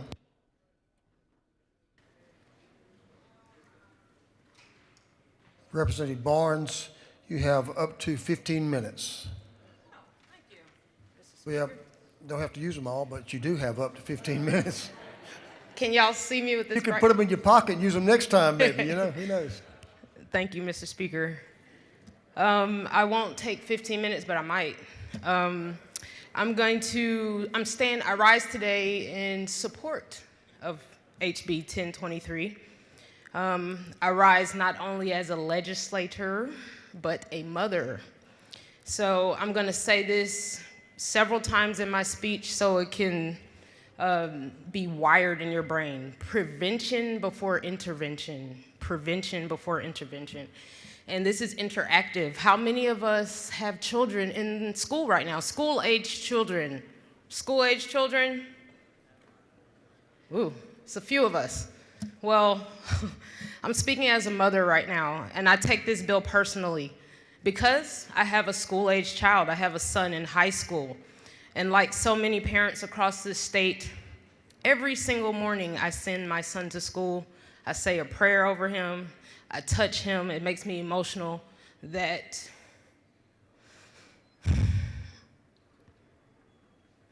it makes me emotional as a mother, as a parent, to have to worry about my kid's safety every single freaking day. He walks to school, he gets on the bus, or I drop him off at school because I want to be worried about his academics, not if he's going to get in a fight and a kid pulls out a weapon, not if someone's going to come shoot up the school, but those are realities that we deal with. My son comes home and he's witnessed a fight, and it traumatizes him every time. And so we're not only parenting, we're being mental health counselors as well to these children, which prevention before intervention. HB 1023 is an attempt to respond to this reality by preventing weapons entering our school buildings. The intent is clear, and I appreciate this bill. We want to protect our children before harm occurs. But at the same time, it's important that we acknowledge other concerns that are raised by other members of the caucus. Research shows that weapon detection systems alone don't prevent violence. Technology can help intercept a weapon. You know, they're printing guns off 3D printers and they're plastic. These kids are outsmarting us. So I appreciate the effort, but we still have to do some prevention before we do this intervention. We should be investing in mental health supports inside of schools, spaces where students can decompress, regulate their feelings.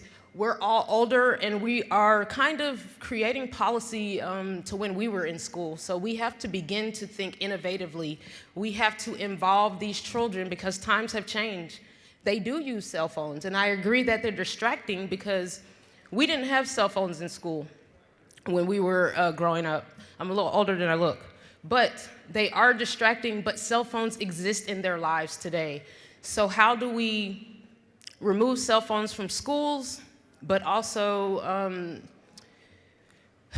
go along with the times by involving the youth in these decisions that we are making? And again, I bring my son into this because I'm involving my son in this decision on why I'm voting on yes on this bill. When he comes home and tells me about a kid that pulled out scissors that didn't get caught in the weapons detection system and still stabbed his classmate. That happened probably 2 months ago. So that brings me back to prevention before intervention. We must also be mindful about the funding. I appreciate the $50,000 that we appropriate, but this bill does not provide new state dollars. And districts are expected to use these grants. But maybe we need to do some type of assessment in a few years to see if it worked for the school systems equally. Finally, implementation matters. Another complaint from my child who is dealing with a weapon detection system in his school is the long line. He has to stand in line for about 30 minutes before he gets to school. Are we penalizing them for being late for class? What are we going to do about the traffic jam? It's stressful to stand in those lines. My son, the last fight he saw was in the line waiting to get through the detection system. So we have to think about these things as well. Many schools are already making difficult choices with limited resources. So if they can't afford to buy the proper weapons detection system and they're just using a club scanner, are they really catching what needs to be caught?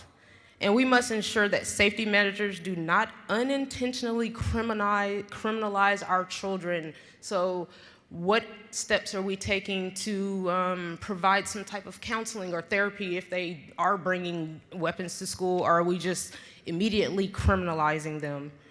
And again, I am in support of this bill. I just want us to be mindful about the things that the youth bring to our attention about this. And I also really do want us to think about the traffic jam in the morning, because it can throw off your mental in the morning if you're, like when we're driving in traffic in the morning and we're all stressed out when we get in here, kids are walking through traffic and it could be stressful, even to those children with disabilities like having stressful environments. So we have to think about that. Thank you, Mr. Speaker. I am in support of 1023 and I yield the well. Thank you. Thank you. The ladies yielded the well. That concludes our members who are speaking in favor of and opposed to. Is there any objection to the previous question being ordered? We do have a minority report. Minority report is waived. Hearing no objection, the previous question is ordered. Is there any objection to adopting the committee's substitute? Hearing none, the committee's substitute is adopted. Is there any objection to agreeing to the report of the committee, which was favorable to the passage of the bill? Hearing none, the report of the committee is agreed to. Shall this bill now pass? All in favor of the passage of the bill will vote yes. All those opposed will vote no. And Mr. Clerk will unlock the machine.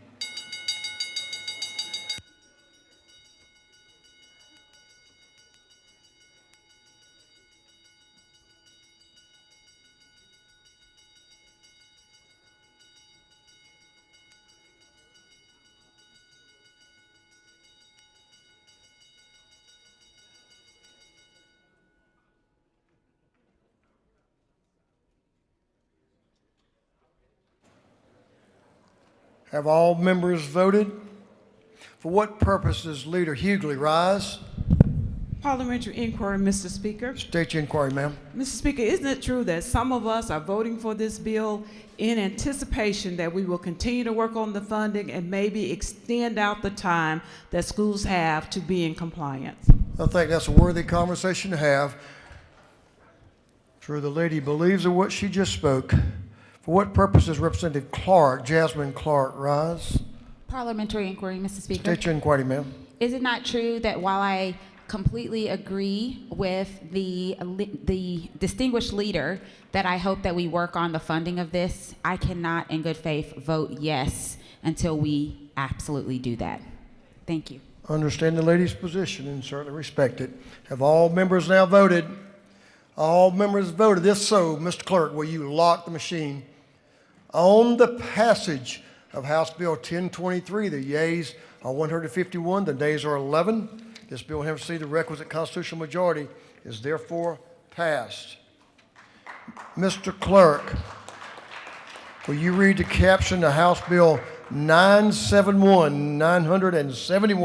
House Bill 971 by Representative Townsend of the 179th and others, to be entitled an act to amend Part 14 of Article 6 of Chapter 2, Title 20 of the Official Code of Georgia annotated, relating to other education programs under the Quality Basic Education Act, so as to provide for home study students and private students to enroll in college and career academies located in certain RESA service areas. This bill having referred to the Committee on Education, that committee recommends that this bill do pass. Representative Townsend, you're ready. The gentleman is recognized. Representative Townsend will present House Bill 971. Thank you, Mr. Speaker. Hello, colleagues. I bring you 971. It's a workforce development bill. It's about developing a 21st century workforce. It involves young kids, involves college and career academies. It's where kids are taught to follow their passion. They're taught soft skills. Is it going to be construction, welding, machining, healthcare, graphic arts? Any of your CTAA courses, that's what college and career academies are. A lot of our communities have them, some don't. Currently, when you're in a college or career academy, if you live inside the county, you can have a private school or homeschool student attend at no charge. The school system gets the FTE funding or QBE funding for it. Then the student goes for no charge, like I said, the parents don't have to pay. And the school systems opt in for this. They don't have to opt in if they don't want to. This allows homeschool kids and private school kids to attend a college career academy. It was brought to me that we had kids in our area from out of county who wanted to come inside our county and go to the college career academy to learn those technical skills, to build Golden Isle's 21st century workforce, and we're going to do that across the state.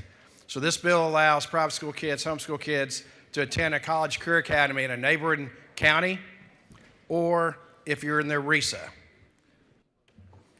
Again, it's opt-in for the school system. They don't have to opt in if they don't want to.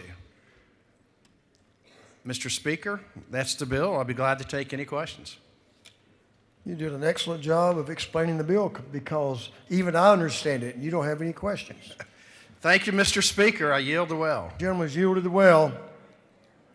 Is there any objection to the previous question being ordered? Hearing none, the previous question is ordered.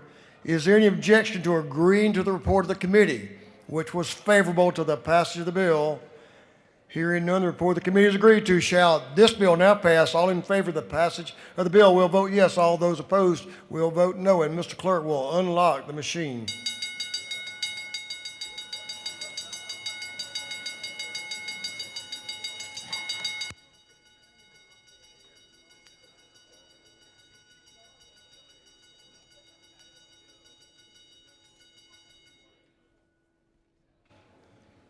Have all members voted? For what purpose does Representative Carter rise?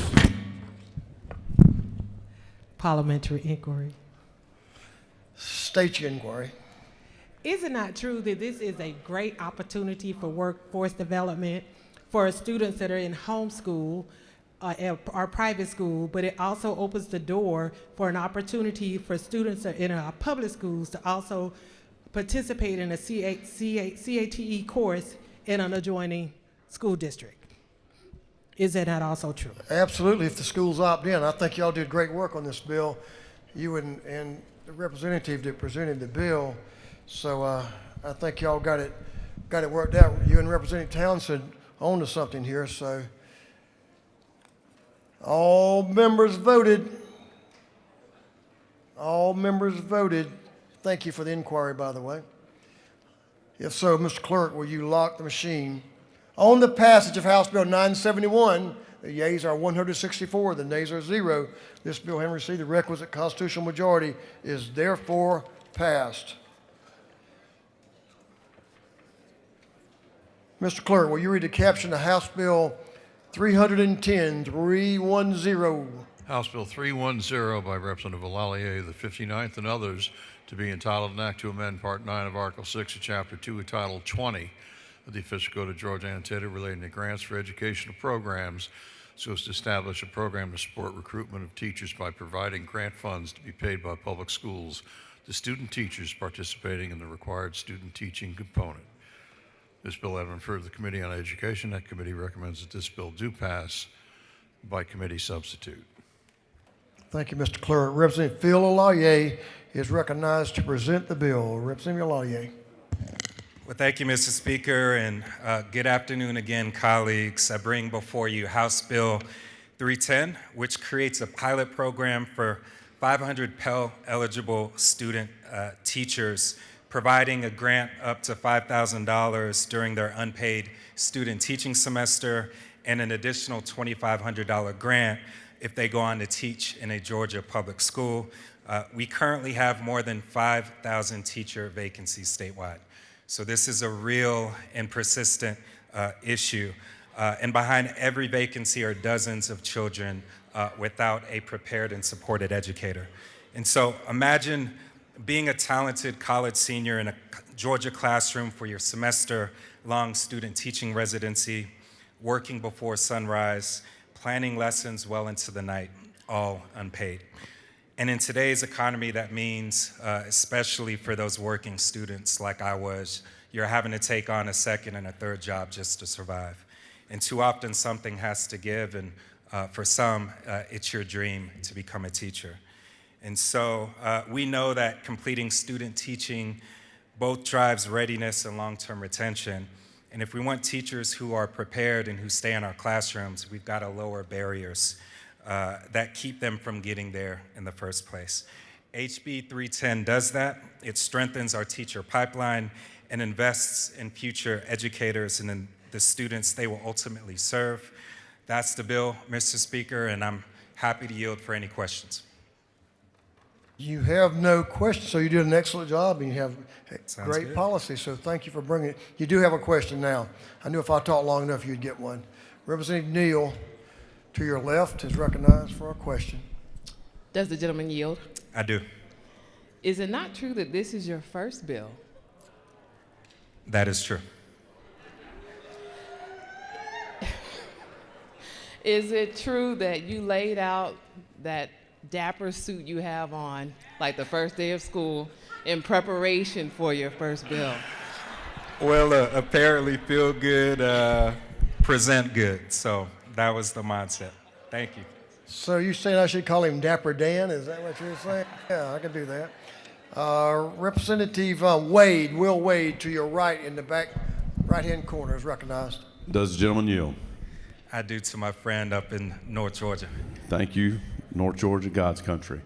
So is it not true that we had great conversations regarding this, and that this is an effort to help fill the gap for our teacher pipeline, and this will hopefully be a first step toward a pilot program that could help not just Pell recipient grants, but in the future help other aspiring teachers?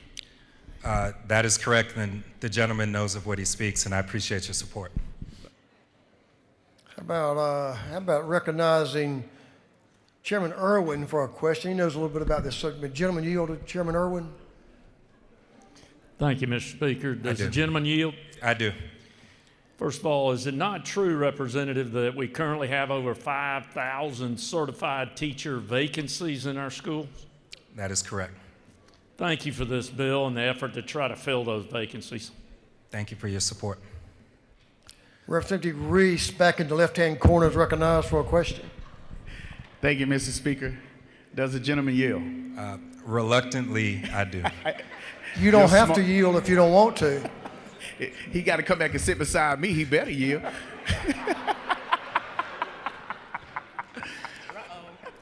I do. Isn't it true that the author of this bill, you, sir, have shown great passion toward education since the first day you stepped your foot into these halls, and you've always thought about our children, our educational system, and that it drives you every day, and we're very proud of you for where you are with this legislation and being a voice and a reasonable voice to get things done for our school districts. I appreciate that, brother. Thank you. Representative McLean, can you add to that? The gentleman will be recognized for a question. Thank you, Mr. Speaker. Does the gentleman yield? I do. Well, thank you. I do love the bill. My only concern was you said it was only for students, or I'm trying to figure out, can I qualify? I mean, they're allowing athletes back in college at the age of 30, it seems like, so I think you might have a chance, sir. Thank you. Very good bill. Thank you. And Mr. Speaker, if there aren't any other questions, I'd ask this body for its favorable consideration, and I yield the will. I have one more question for you. That's Representative Derek Jackson to your left. That'll be the last question if you'll yield for that one. Yes, sir. Thank you, Mr. Speaker. Does the gentleman yield? I do. So this is your first bill? That's correct. So I'm curious, why you only stop at $2,500? You should have shot for the moon and said the bonus should be $5,000, $10,000. Well, I'm hoping that we can get there and increase it. We got to get on base first. It's an excellent bill. Thank you, my friend. I appreciate it. Mr. Speaker, I will gladly yield the will and ask this body for its favorable consideration. You did an outstanding job. Congratulations.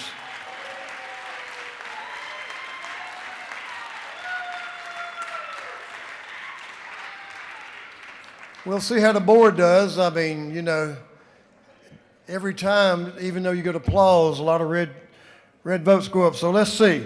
Is there any objection to the previous question being ordered? Hearing none, the previous question is ordered. Is there any objection to adopting the committee's substitute? Hearing none, the committee's substitute is adopted. Is there any objection to agreeing to the report of the committee, which was favorable to the passage of the bill? Hearing none, the report of the committee is agreed to. Shall this bill now pass? All in favor of the passage of the bill will vote yes. All those opposed will vote no. Mr. Clerk will unlock the machine.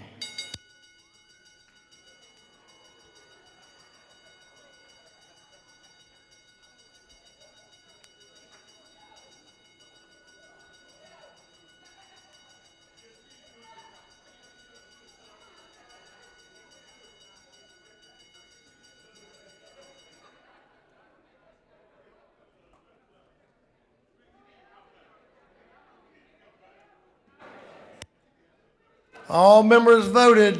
Ms. Clerk will lock. Wait a minute.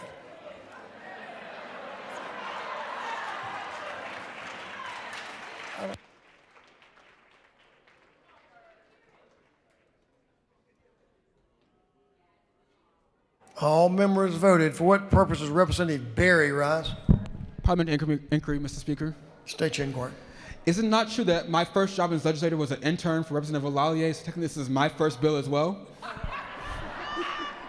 You just can't make it up. There you go.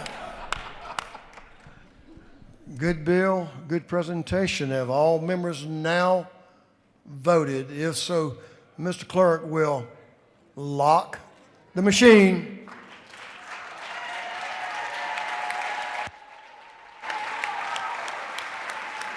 On the passage of House Bill 310, the yeas are 151, the nays are 6. This bill, having received the requisite constitutional majority, is therefore passed. Congratulations.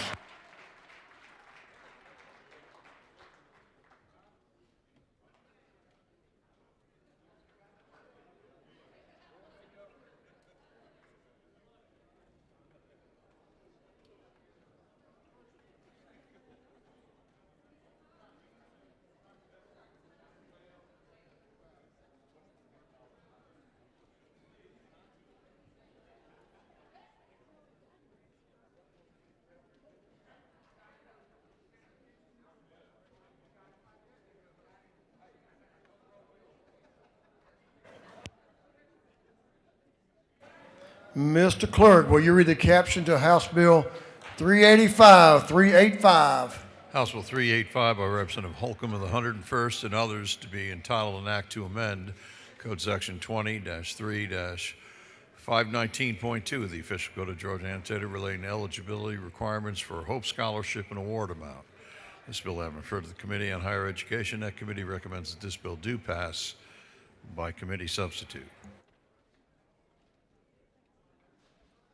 We're going to suspend just for a minute before Representative Holcomb presents. Representative Lallier has the fish, the bass.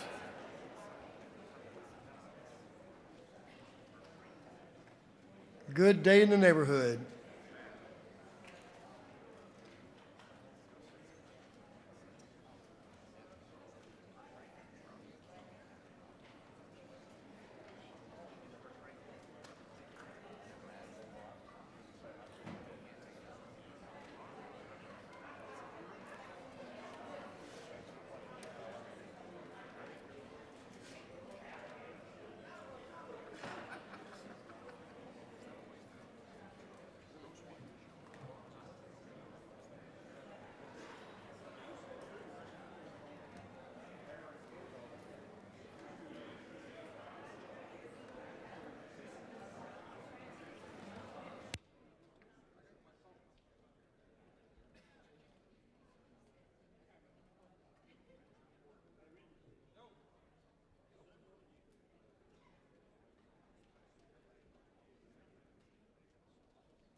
Congratulations, Representative Alaye.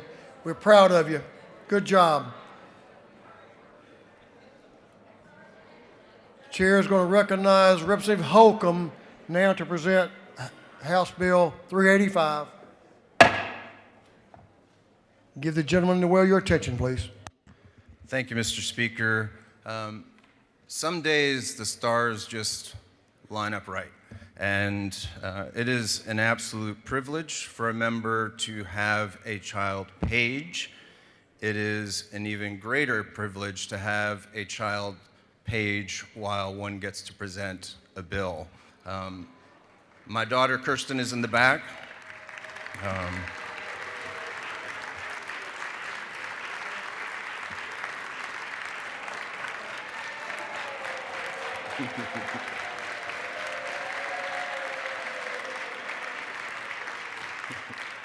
Dad, you just embarrassed her. You're going to pay for that, I'm sure. I can see that, Mr. Speaker. Let's recognize. And she's also here with her friends, Marion and Elsa. They've been childhood friends. And beyond that, what makes this even more incredible is that this bill, which I'll explain the merits in just a moment, is to expand those who are eligible to use the Hope Scholarship. And the idea was brought to me by Ansley Davis, who is a constituent. She is here today and in the gallery with dogs at the Dome. And so what an incredible just opportunity. So please welcome Ansley.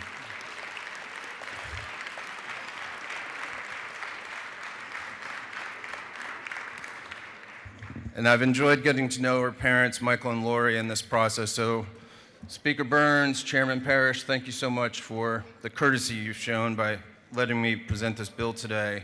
It's most appreciated. So what does this bill do? For those of you who were here 3 years ago, you would be familiar with it. We passed this measure. It was ultimately vetoed by the governor, and that was because there were 2 other provisions that were added onto it in the Senate. This does not have those provisions. And what this bill would do is it would allow students that have unused credits for their Hope Scholarship to, instead of getting 2 bachelor's degrees, which there's nothing wrong with that, but instead they would be able to use those unused credits to get started on graduate school or professional school. They would have to pay the difference between the undergraduate rate and the graduate or professional rate. But the idea would be that it would keep our most talented students in Georgia, both to continue their educations and then ideally for them to start their careers. One of Governor Kemp's priorities is to both cultivate and keep our talent, and that's something that I think across party lines we can fully support. So that's what this bill does. And then the other issue, which was a wrinkle when we passed this the last time, was that the governor did not feel that there was enough financial data to support it. We now have that cured. We have estimates in terms of what this would cost, and I'll share that with you very briefly. The expected or anticipated utilizations of 5% would be $5.7 million, and then the high-end anticipated utilization of 25% would be about $29 million, which candidly, without being too glib, is a rounding error when it comes to the overall Hope Scholarship writ large. And this will do just an incredible thing to motivate our most talented students, the students that are working the hardest, and the students that we want to keep here in Georgia. So I'd appreciate your favorable consideration. Would be happy to answer any questions. I think your daughter has a, oh no, I can't call on her. Let's see. Representative Barrett has a question to your left. Well, he does sit right by you, I think, doesn't he? The gentleman's recognized for a question. Does the gentleman yield? I do. Isn't it likely that this bill will likely entice more excellent Georgia students to choose one of our many excellent institutions of higher learning as opposed to possibly going to other states, and thus, by default, encourage them to stay here professionally and spend their lives in Georgia? Absolutely. I thank my seatmate and co-sponsor of the bill, and you're exactly right. Thank you. Gentleman, Representative Ali, to your left, is recognized for a question. Does the gentleman yield? Yes. Is it not true that this bill would make Georgia students more competitive in our growing economy and open more pathways to them to be successful, especially since a large portion of them often have a large amount of unused credits post-graduation? Yes, and it would also, one thing I didn't state, thank you for the question, is this will make higher education more affordable, and that's a big concern for everybody as well. Thank you. Thank you. Gentleman has no further questions. I yield the well. Thank you. Gentleman's yielded the well. We do have a speaker who will speak in favor, Representative Santos. The lady is recognized to speak to the bill. Please give her your attention, please. It's an important bill. Thank you, Mr. Speaker. Today I rise in strong support of House Bill 385. As a first-generation college graduate who went on to earn a master's degree in public administration, I understand how transformative access to education can be, not just for one person, but for an entire family and for the communities that we serve. This bill is about something very simple and powerful. When Georgia students work hard, meet the standard, and commit themselves to moving forward, our state should not place unnecessary barriers in the middle of that path. HB 385 keeps faith with the promise that opportunity in Georgia is earned through effort and achievement. It tells the next generation of students, from our rural towns to our growing cities, that their discipline and their persistence and their goals matter. And when those students complete their education, they do not disappear. They become our professionals, our public servants, our healthcare providers, educators, and even legislators. Leaders who strengthen this state, and they keep our communities moving forward. This is a responsible step, it is a forward-looking step, and it is a statement about who we are as a state. One that believes in developing our own talent and investing in the people who are willing to do the work. I respectfully ask for your favorable consideration of HB 385. Thank you, Mr. Speaker. I yield the well.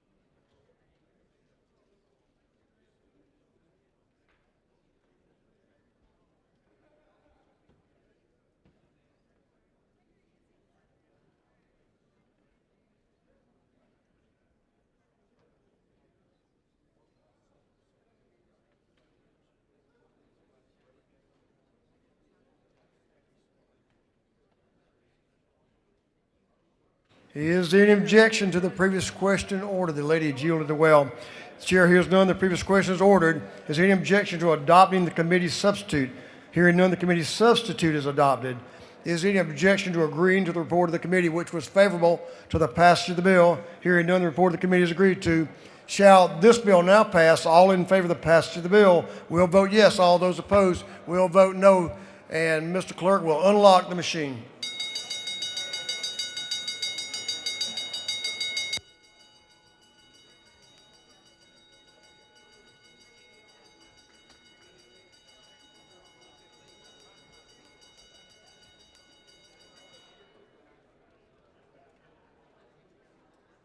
Have all members voted? All members voted. Have all members voted? If so, Mr. Clerk, will you lock the machine on the passage of House Bill 385? The yeas are 160, the nays are 2. This bill, having received the requisite constitutional majority, is therefore passed.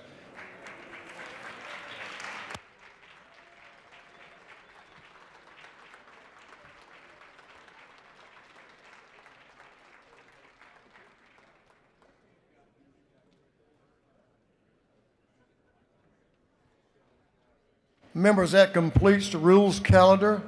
Also, we will House Resolution 1000, House Resolution 1049 will be postponed to the next legislative day.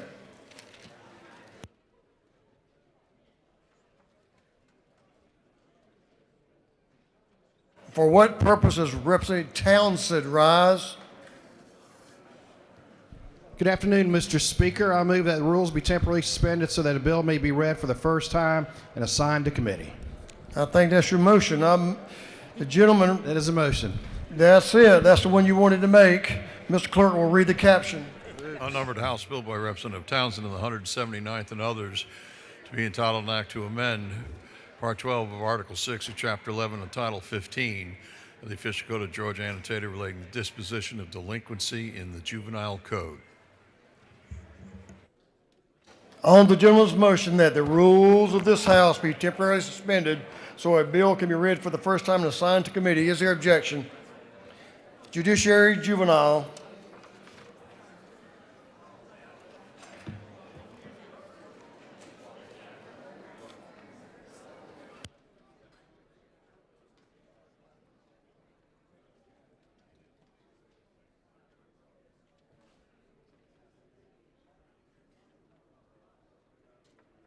For what purpose does Representative Leverett rise? To make a motion. State your motion. I move that the rules be temporarily suspended so that a bill may be read for the first time and assigned to committee. Mr. Clerk, will you read the caption? Unnumbered House Bill by Representative Leverett of the 123rd and others to be entitled an act to amend Chapter 11, Title 31 of the Official Code of Georgia annotated relating to emergency medical services so as to transfer responsibility for the oversight from the Department of Public Health to the Georgia Emergency Medical Services and Trauma Council. On the gentleman's motion that the rules of this House be temporarily suspended so a bill can be read for the first time and assigned to committee, is there objection? Regulated Industries. For what purpose does Chairlady Camp rise? To make a motion. State your motion. To have the rules temporarily suspended, to have a bill read for the first time and assigned to a committee. Mr. Clerk, will you read the caption? Unnumbered House Bill by Representative Camp of the 135th and others to be entitled an act to amend Chapter 86 of Title 36 of the Official Code of Georgia annotated relating to local government efficiency so as to provide for a comprehensive efficiency review of local taxing bodies. On the lady's motion that the rules of this House be temporarily suspended so a bill can be read for the first time and assigned to committee, is there objection? Governmental Affairs. For what purpose does Chairman Carson rise? To make a motion. State your motion. Mr. Speaker, I move that House Bill 1377 be moved from the Committee on Ways and Means to the Committee on Transportation. Both chairmen are in agreement. Mr. Clerk, will you read the caption?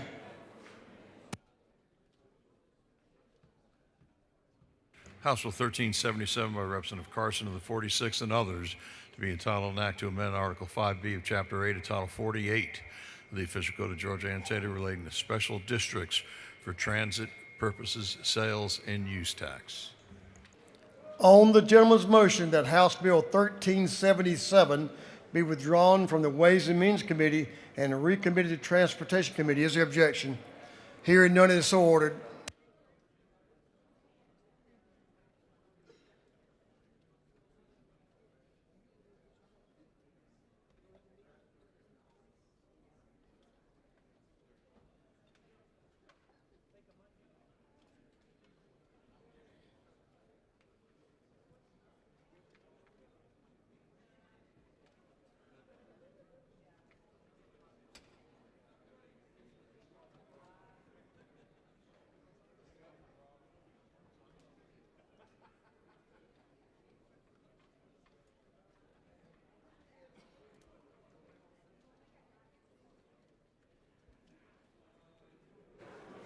For what purpose does Chairman Anderson rise?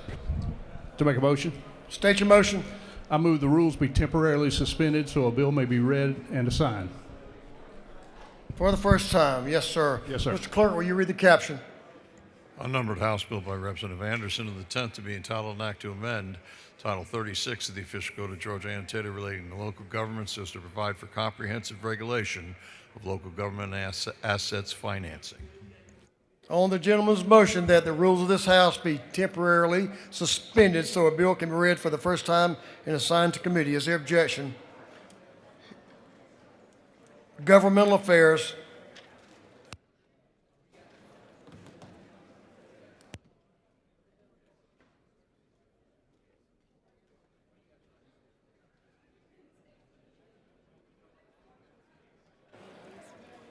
Members, you're going to have about a minute with a little bit of flexibility on our afternoon orders. That completes we have completed our rules calendar and any motions that we have that needed to be made. So we're going to move on to the afternoon orders. So we're going to give you a little over a minute if you need it. Representative Ford, Jacqueline Ford, is going to be recognized for our first afternoon order. Members, will you give the lady in the well your attention, please? And I'm going to ask you to stand. All members stand, please. The lady is recognized, and Representative Chairman Meeks is recognized to be with her. Thank you, Speaker. I would like to take a moment to honor the life and memory of Darvin Eason, whereas the state of Georgia mourns the loss of one of its most distinguished citizens with the passing of Mr. Eason on February 16, 2026. He was born December 11, 1939, a man of deep and abiding faith. He was an active member of Lakeview Baptist Church. He was united in love and marriage to his wife Nancy, and they were blessed with 2 children, Robbie and Wendy, and wonderful grandchildren and great-grandchildren. He served as Vice President of Water for Life Haiti, where he tirelessly guided the group in its mission to provide clean drinking water, irrigation for farming, education, and other means of assistance to people of southern Haiti. And Darvin also served as chairman of the board and director emeritus of the Georgia Agribusiness Council, president of the Georgia Peanut Producers Association, and chairman of the board for South Central Georgia Gin. Whereas deeply involved in and loving what he did, Darvin was awarded the Blair W. Davis Outstanding Service Award from the Georgia Plant Food Educational Society in 2000, was named Progressive Farmer Magazine Man of the Year in 1996, and a compassionate and generous man, Darvin Eason will long be remembered for his love of family, friendship, and community, and he will be missed by all who knew him. Thank you, Representative Ford. As the Bible says, to be absent with the body is to be present with the Lord, and we know indeed that is where Darvin Eason is today. As the many accolades that have been said by Representative Ford, I just want to take a moment and say that Darvin was one of the most fearless advocates for agriculture and the agriculture industry and the ability for the next generation to return to the family farm. We know as producers today that we stand on the shoulders of those such as Mr. Darvin Eason and Mr. Louis Perry, who we recently honored, and the great work that those gentlemen have done in advocating for agriculture. If you will, join us in a moment of silence for Mr. Darvin Eason. Thank you, Mr. Speaker. We yield the well. Thank you for that remembrance and condolences to the family. Representative Westbrook, Ann Ellen Westbrook, is recognized for an afternoon order. Give the lady your attention, please. Representative Martinez, you're on deck. Thank you, Mr. Speaker, and good afternoon, members of the House. Because remembrance is not a violation, but the solemn duty of free and hopeful people, I rise to mark 4 years since Russia's full-scale invasion of Ukraine, the largest ground war in Europe since the Second World War. More than a century ago, the Ukrainian poet Lesya Ukrainka, witnessing the twilight of empires that would reshape Europe, wrote the words, "Contra spem spero," against all hope, I hope. Her words call for deliberate hope, one that chooses freedom through the defense of dignity. And so on this somber day, with hope against hope in my heart, I rise out of respect for the people of Ukraine, wherever they may be, from Crimea to Savannah, and their long fight for hope, dignity, and freedom. Thank you, Mr. Speaker, and I yield the well. Thank you for that order. Representative Ray Martinez is Recognized for an afternoon order. Thank you, Mr. Speaker. And friends. I am so proud to be an American today, Mr. Speaker. Colleagues, you guys been watching the Olympics lately? Yes, what a game, including record 12 gold medals, including speed skating, freestyle, downhill skiing, bobsledding, our hockey team that beat Canada, Jack Hughes, absolutely.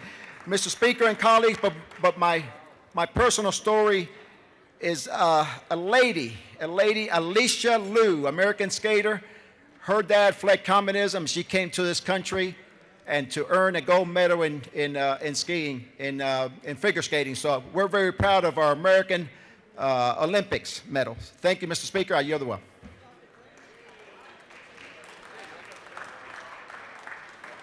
Representative Scott and friends. Wait a minute, just pause for a moment. Good afternoon, Mr. Speaker, and thank you. It is my absolute joy to introduce Homegrown Heroes by Sandra Given Scott. Homegrown Heroes inspires us to grow what we eat. Thank you, Mr. Speaker, and I yield the well. That's a good book. Representative Ali, you're recognized for your traditional afternoon order. Bring it to us. Thank you, Mr. Speaker. My fellow members, we've done a lot of good for our students and children today, and I wanted to end today by helping one more child who is up for adoption.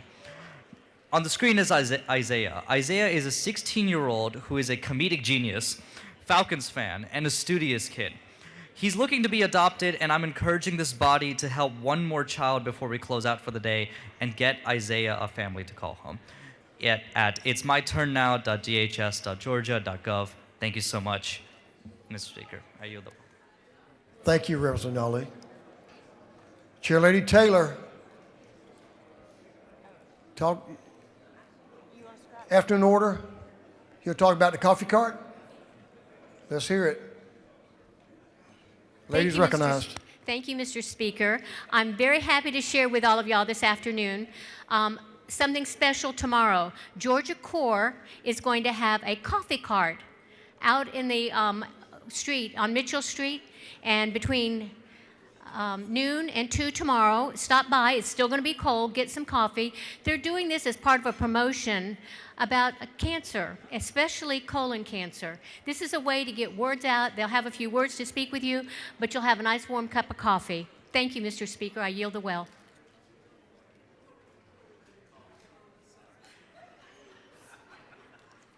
That concludes our afternoon orders. We'll move. Let's see. All right, Mr. Clerk, we've already done privileged resolutions. We've done motions. That leaves announcements. Representative Chaz Cannon, you still in town? Recognized for an announcement.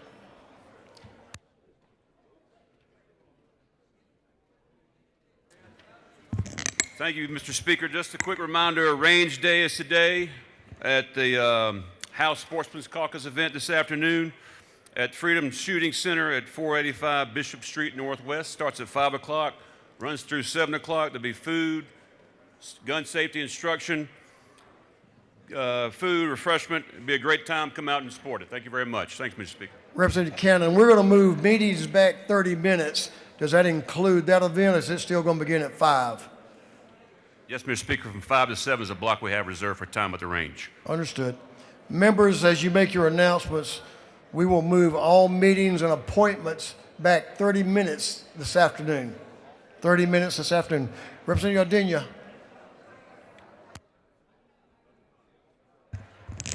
Thank you, Mr. Speaker.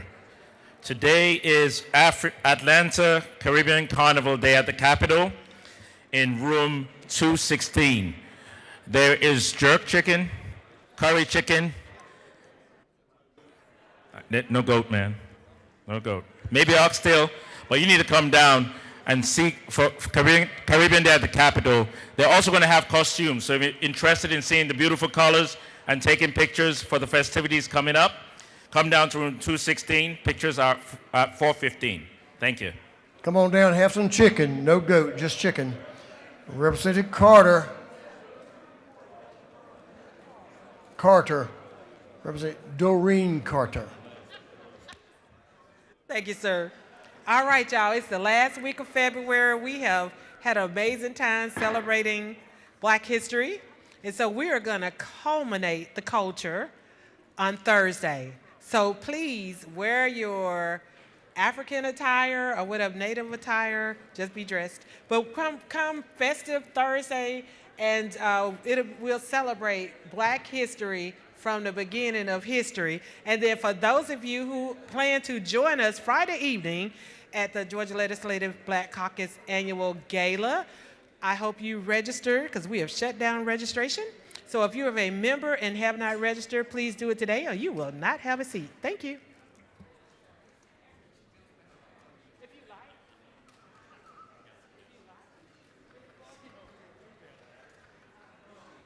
Chairlady Cooper. Chairlady Cooper. Chairlady Cooper. Y'all be quiet so she can hear. Chairlady Cooper is recognized for an announcement. Okay. Members of the Public Health and Community Committee, we will be meeting at 3:30 and 6:06. Thank you to Representative Tarvin for moving his meeting so that we could both meet.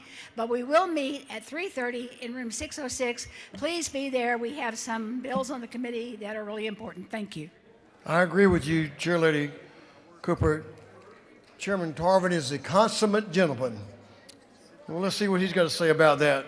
So, Chairman Tarvin, see if you're going to comply. Chairman Tarvin is recognized for an announcement. Mr. Speaker, I'm so confused. I'm not sure what we're doing, but we've got a very important meeting on budget and fiscal oversight. We got two people we're going to hear bills from, and they both want them passed out, and we got a hearing. So we'll be in 1:32, 30 minutes after we adjourn, and be there or be square. 1:32 in the basement. All members, I need all 18 of you there. I want to give these people a fair hearing. Thank you. 1:32, Mr. Chairman. Gotcha. Chairman Parsons, recognized for an announcement.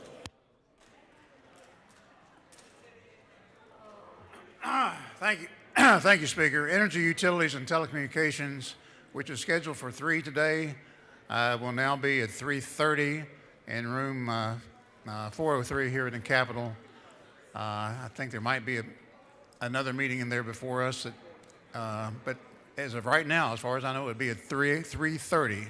Energy, Utilities, and Telecommunications, I need you to be there. Thank you.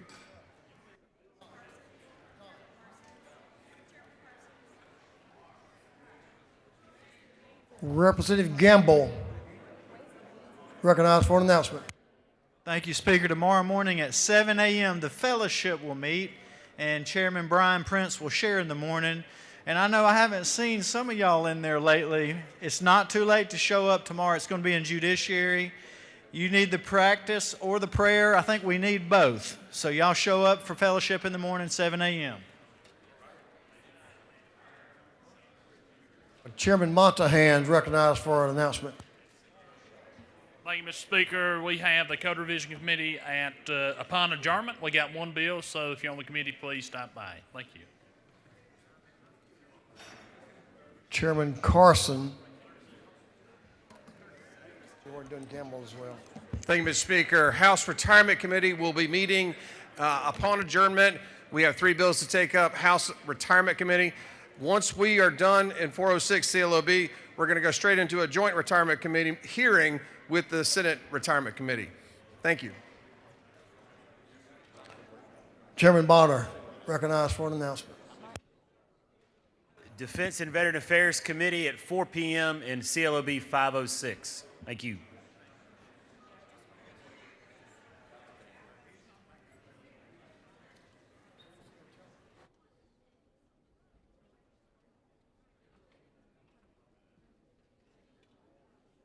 Chairman Parrish, recognized for an announcement. Thank you, Mr. Speaker. Ladies and gentlemen, Rules Committee meeting in the morning. In the morning at 9 a.m., room 341 in the morning. Thank you. Chairman Anderson recognized for an announcement. Thank you, Mr. Speaker. Governmental Affairs Elections Subcommittee will meet upon adjournment in CLOB 415, and then the State and Local Subcommittee will meet following that upon adjournment of the Elections Subcommittee. Thank you. Chairman Dickey recognized for an announcement. Thank you, Mr. Speaker. Agriculture and Consumer Affairs will meet in the morning, 8 o'clock, 606 CLOB. Thank you.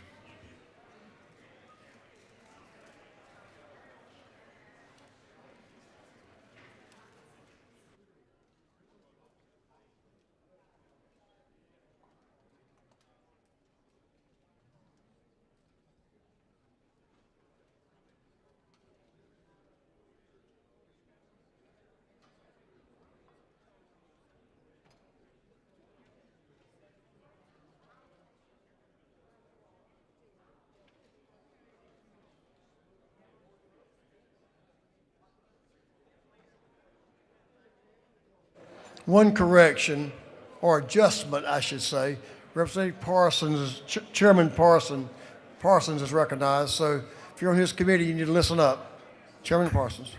Thank you, Speaker. EUT, Energy, Utilities, and Telecommunications will meet upon adjournment of the Ways and Means meeting that will be in 403 upstairs. I think it starts at 3:30, so we'll have to wait a little while, hopefully not too long, but I do need you there. Just kind of hang around till we can get in the room. Thank you. Thanks, Speaker. Thank you, Mr. Chairman. The majority leader of this House is recognized for a motion. Thank you, Mr. Speaker. I move that this House stand adjourned until Wednesday, February 25th, 2026 at 10 o'clock a.m. On the motion, the majority leader F. Stration, this House stand adjourned until 10 a.m. Wednesday, February the 25th, 2026 at 10 a.m. All those in favor will say aye. Opposed, no. It was clear. The ayes have it. Thank you. We're adjourned.